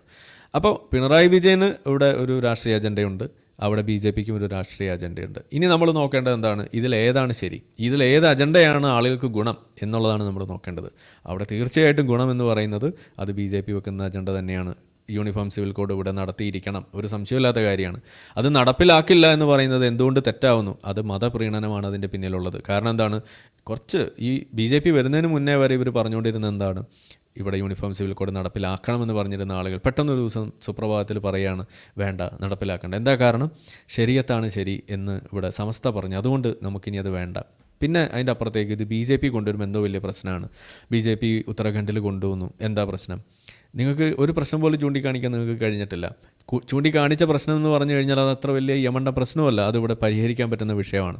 എന്നിരിക്കാൻ നിങ്ങൾ എന്തിനു വേണ്ടിയായിരുന്നു അപ്പോൾ ഇതിനെ എതിർത്തുകൊണ്ടിരുന്നതെന്നുള്ള ചോദ്യം പൊതുജനം ചോദിക്കും. മാത്രമല്ല ഇന്ന് അത് പരിഹരിക്കേണ്ട ബാധ്യത പോലും അത് പ്രകാരം പ്രശ്നത്തിലകപ്പെടുന്ന വ്യക്തികൾക്ക് നിങ്ങൾ തലയിൽ കെട്ടിവെച്ച് കൊടുക്കുന്ന അവസ്ഥയും കൂടിയാണ് ഇവിടെ നമ്മൾ കാണുന്നതെന്ന് വരുമ്പോഴാണ് ഈ രാഷ്ട്രീയത്തിൽ യഥാസമയങ്ങളിൽ ഇടപെട്ടുകൊണ്ട് നിങ്ങൾക്ക് അജണ്ടകളിൽ പോലും തിരുത്തലുകൾ കൊണ്ടുവരാനുള്ള ആ ഒരു അവസരം പോലും നിങ്ങൾ സ്വയം നഷ്ടപ്പെടുത്തിയിട്ട് ഇതേപോലെ വലിയ ഗീർവാണം അടിച്ച് നടക്കുന്നത് എന്ന് പറയുമ്പോഴാണ് ഇവിടെ ഇവരെക്കുറിച്ച് ആലോചിച്ച് നമുക്ക് നാണം തോന്നുന്നത്, നാണിച്ച് നിൽക്കേണ്ടി വരുന്നത്. ലജ്ജ തോന്നുന്നു എന്ന് പറയാം, അത് എന്ന് തന്നെ എനിക്ക് പറയാനുള്ളൂ. അപ്പോൾ അതുകൊണ്ട് മാനിഫെസ്റ്റോ എന്താണ്, ഇലക്ഷൻ എങ്ങനെയാണ് എന്നുള്ളതിനെക്കുറിച്ച് ഇനി എല്ലാത്തിൻ്റെയും മുകളിൽ നിൽക്കുന്ന സാധനം ആയതുകൊണ്ടാണ് ഞാനിത് അവസാനം വെച്ചത്. അത് ഡെമോക്രസി ഇൻ ആക്ഷൻ എന്ന് പറയുന്നതാണ്. എന്താണ് ജനാധിപത്യം? ഒരു ഹെയ്റ്റ് എന്ന് പറയുന്ന വിഷയത്തെ എങ്ങനെ അകറ്റി നിർത്താം? ഒരു ആൾ ഒരു എതിരഭിപ്രായം പറഞ്ഞു കഴിഞ്ഞാൽ എങ്ങനെ അതിനെ നേരിടാം? ആ എതിരഭിപ്രായത്തെ എങ്ങനെയാണ് കാണേണ്ടത്? അതിന് ഏത് രീതിയിൽ നിങ്ങൾക്ക് അഡ്രസ്സ് ചെയ്യാം? അതിനെ അഡ്രസ്സ് ചെയ്യണോ? ചെയ്യുമ്പോഴെങ്ങനെയാണ് ചെയ്യണ്ടേ? എന്തുകൊണ്ട് ചെയ്യണ്ട? ഇതുപോലെയുള്ള കാര്യങ്ങൾ പറഞ്ഞു കൊടുക്കണം. ഇത് കുട്ടികൾക്ക് ട്രെയിനിങ് കൊടുക്കേണ്ട ഒരു വിഷയമാണ് എന്ന് തന്നെയാണ് എനിക്ക് പറയുന്നത്. ഇന്ന് SFIക്ക് തീരെ ഇല്ലാത്തൊരു സംഗതി എന്ന് പറയുന്നത് ഇതാണ്. ഡെമോക്രസി ഇൻ ആക്ഷൻ എന്ന് പറയുന്നത് ഇല്ല. അത് ആകെ കൂടിയുള്ളത് അവരുടെ കൊടിയിൽ മാത്രമാണ് എന്നതാണ് എനിക്ക് പറയാനുള്ളത്. അതുകൊണ്ട് തന്നെയാണ് അത് എവിടെയും കാണാൻ പറ്റാത്തതും എന്ന് വേണം നമുക്കതിൽ നിന്ന് മനസ്സിലാക്കാൻ. അപ്പോൾ ഇതുപോലെ ഓരോ വിഷയങ്ങളിലും ഈ ഭീതി വ്യാപാരം നടത്തിക്കൊണ്ട് വിദ്വേഷം വിതച്ചുകൊണ്ട് വിദ്വേഷ രാഷ്ട്രീയം കളിച്ചുകൊണ്ട് ഇവിടെ ആളുകളെ കൂടെ നിർത്തിക്കൊണ്ട് ഉള്ള പരിപാടി ഇത് നമ്മൾ തിരിച്ചറിയണമെന്ന് തന്നെയാണ് പറയുന്നത്. എനിക്ക് തോന്നുന്നു ഈ ഒരു വിഷയം ഈ ഒരു കാലഘട്ടത്തിൻ്റെ ആവശ്യകതയായിട്ട് മാറുകയാണ്. ഇത് സംസാരിക്കാതെ നമുക്ക് നിവൃത്തിയില്ല. നമ്മുടെ നിലവിലെ കലാലയ രാഷ്ട്രീയത്തെ ബാധിച്ചിരിക്കുന്ന ഈ ഭീകരതയെ തുടച്ചു നീക്കണമെന്നും കൂടുതൽ കുട്ടികൾ ഈ മേഖലയിലേക്ക് ഇറങ്ങി തിരിച്ചുകൊണ്ട് നമ്മുടെ രാജ്യത്ത് എലക്ഷൻ അല്ലെങ്കിൽ ഇവിടുത്തെ രാഷ്ട്രീയം എന്ന് പറയുന്നത് കൂടുതൽ ഭംഗിയാക്കി മാറ്റി വികസിത രാജ്യങ്ങളോടൊപ്പം കിടപിടിക്കുന്ന രീതിയിലുള്ള ഒരു രാഷ്ട്രീയ മേഖലയാക്കി നമ്മുടെ രാഷ്ട്രീയത്തെ മാറ്റണമെങ്കിൽ കലാലയ രാഷ്ട്രീയത്തെയാണ് ആദ്യം നമ്മൾ ഉടച്ചു വാർക്കേണ്ടി വരിക. അങ്ങനെ നിങ്ങൾ ഇറങ്ങിത്തിരിച്ചാൽ ഒരു സംഘടനയെ നിങ്ങൾ നിരോധിക്കേണ്ടി വരും. ആ നിരോധിക്കേണ്ട സംഘടന അത് SFI ആണ്. അതിനെ നിരോധിച്ചു കഴിഞ്ഞാൽ ബാക്കിയുള്ള സംഘടനകളും മര്യാദരാമന്മാരായിക്കോളുമെന്ന് തന്നെയാണ് SFIക്കാരനായി പ്രവർത്തിച്ച ഒരു വ്യക്തി എന്നുള്ള രീതിയിലും അതിൻ്റെ ആ പ്രവർത്തന രീതിയെക്കുറിച്ചൊരു ധാരണയുള്ള വ്യക്തി എന്നുള്ള രീതിയിലും എൻ്റെ ഒരു അഭിപ്രായം ആയിട്ട് എനിക്ക് പറയാനുള്ളത്. മറിച്ച് അഭിപ്രായമുള്ള ആളുകൾക്ക് അത് പറയാം, അത് നമുക്ക് ഡിസ്കസ് ചെയ്യാവുന്ന വിഷയമുള്ളൂ. നിങ്ങളുടെ അഭിപ്രായങ്ങളായിട്ട് രേഖപ്പെടുത്താവുന്നതേ ഉള്ളൂ. അത് നമുക്ക് ചെയ്യാം. ഇനി ഏതായാലും ഈ ഒരു വിഷയം ഞാനൊരു ചെറിയൊരു അവതരണമാക്കി ഇവിടെ തൽക്കാലം ഇവിടെ അവസാനിപ്പിക്കുകയാണ്. ഇനി നമുക്ക് മറ്റ് ചില വ്യക്തികളിലേക്ക് ഇന്ന് നമ്മളിവിടെ ഒന്ന് പോകാമെന്നാണ് വിചാരിക്കുന്നത്. അപ്പോൾ അതിന് വേണ്ടിയിട്ടുള്ള ലിങ്ക് ഇവിടെ ചാറ്റ് ബോക്സിൽ ഇടാം. അപ്പോൾ കഴിയുന്നത്ര ആളുകൾ പറ്റാവുന്നത് പോലെ ഒന്ന് വന്ന് ജോയിൻ ചെയ്താൽ നമുക്ക് നിങ്ങളുടെ അഭിപ്രായങ്ങൾ കൂടി കേൾക്കാം. ബാക്കിയുള്ള പൊതുജനങ്ങൾക്കും അത് കേൾക്കാം. കേൾക്കാനുള്ള ഒരു അവസരം നമുക്ക് അത് വെച്ച് നീട്ടാമെന്നാണ് വിചാരിക്കുന്നത്. അപ്പോൾ എല്ലാവർക്കും ഈ വിഷയാവതരണം കേട്ടിരുന്ന എല്ലാ ആളുകൾക്കും നന്ദി. ഇത് മറ്റൊരു സെപ്പറേറ്റ് വീഡിയോ ആയിട്ട് നമ്മൾ അപ്ലോഡ് ചെയ്യുന്നതായിരിക്കും, പേടിക്കേണ്ട. ബാക്കിയുള്ള വിഷയത്തിലേക്ക്, ആ ചർച്ചയിലേക്ക് നമുക്ക് കിടക്കാം. തൽക്കാലം ഈ ഒരു സിദ്ധാർത്ഥിൻ്റെ വിഷയത്തിൽ അതീവ ദുഃഖം രേഖപ്പെടുത്തിക്കൊണ്ട് തൽക്കാലം ഞാനിവിടെ അവസാനിപ്പിക്കുകയാണ്. നന്ദി.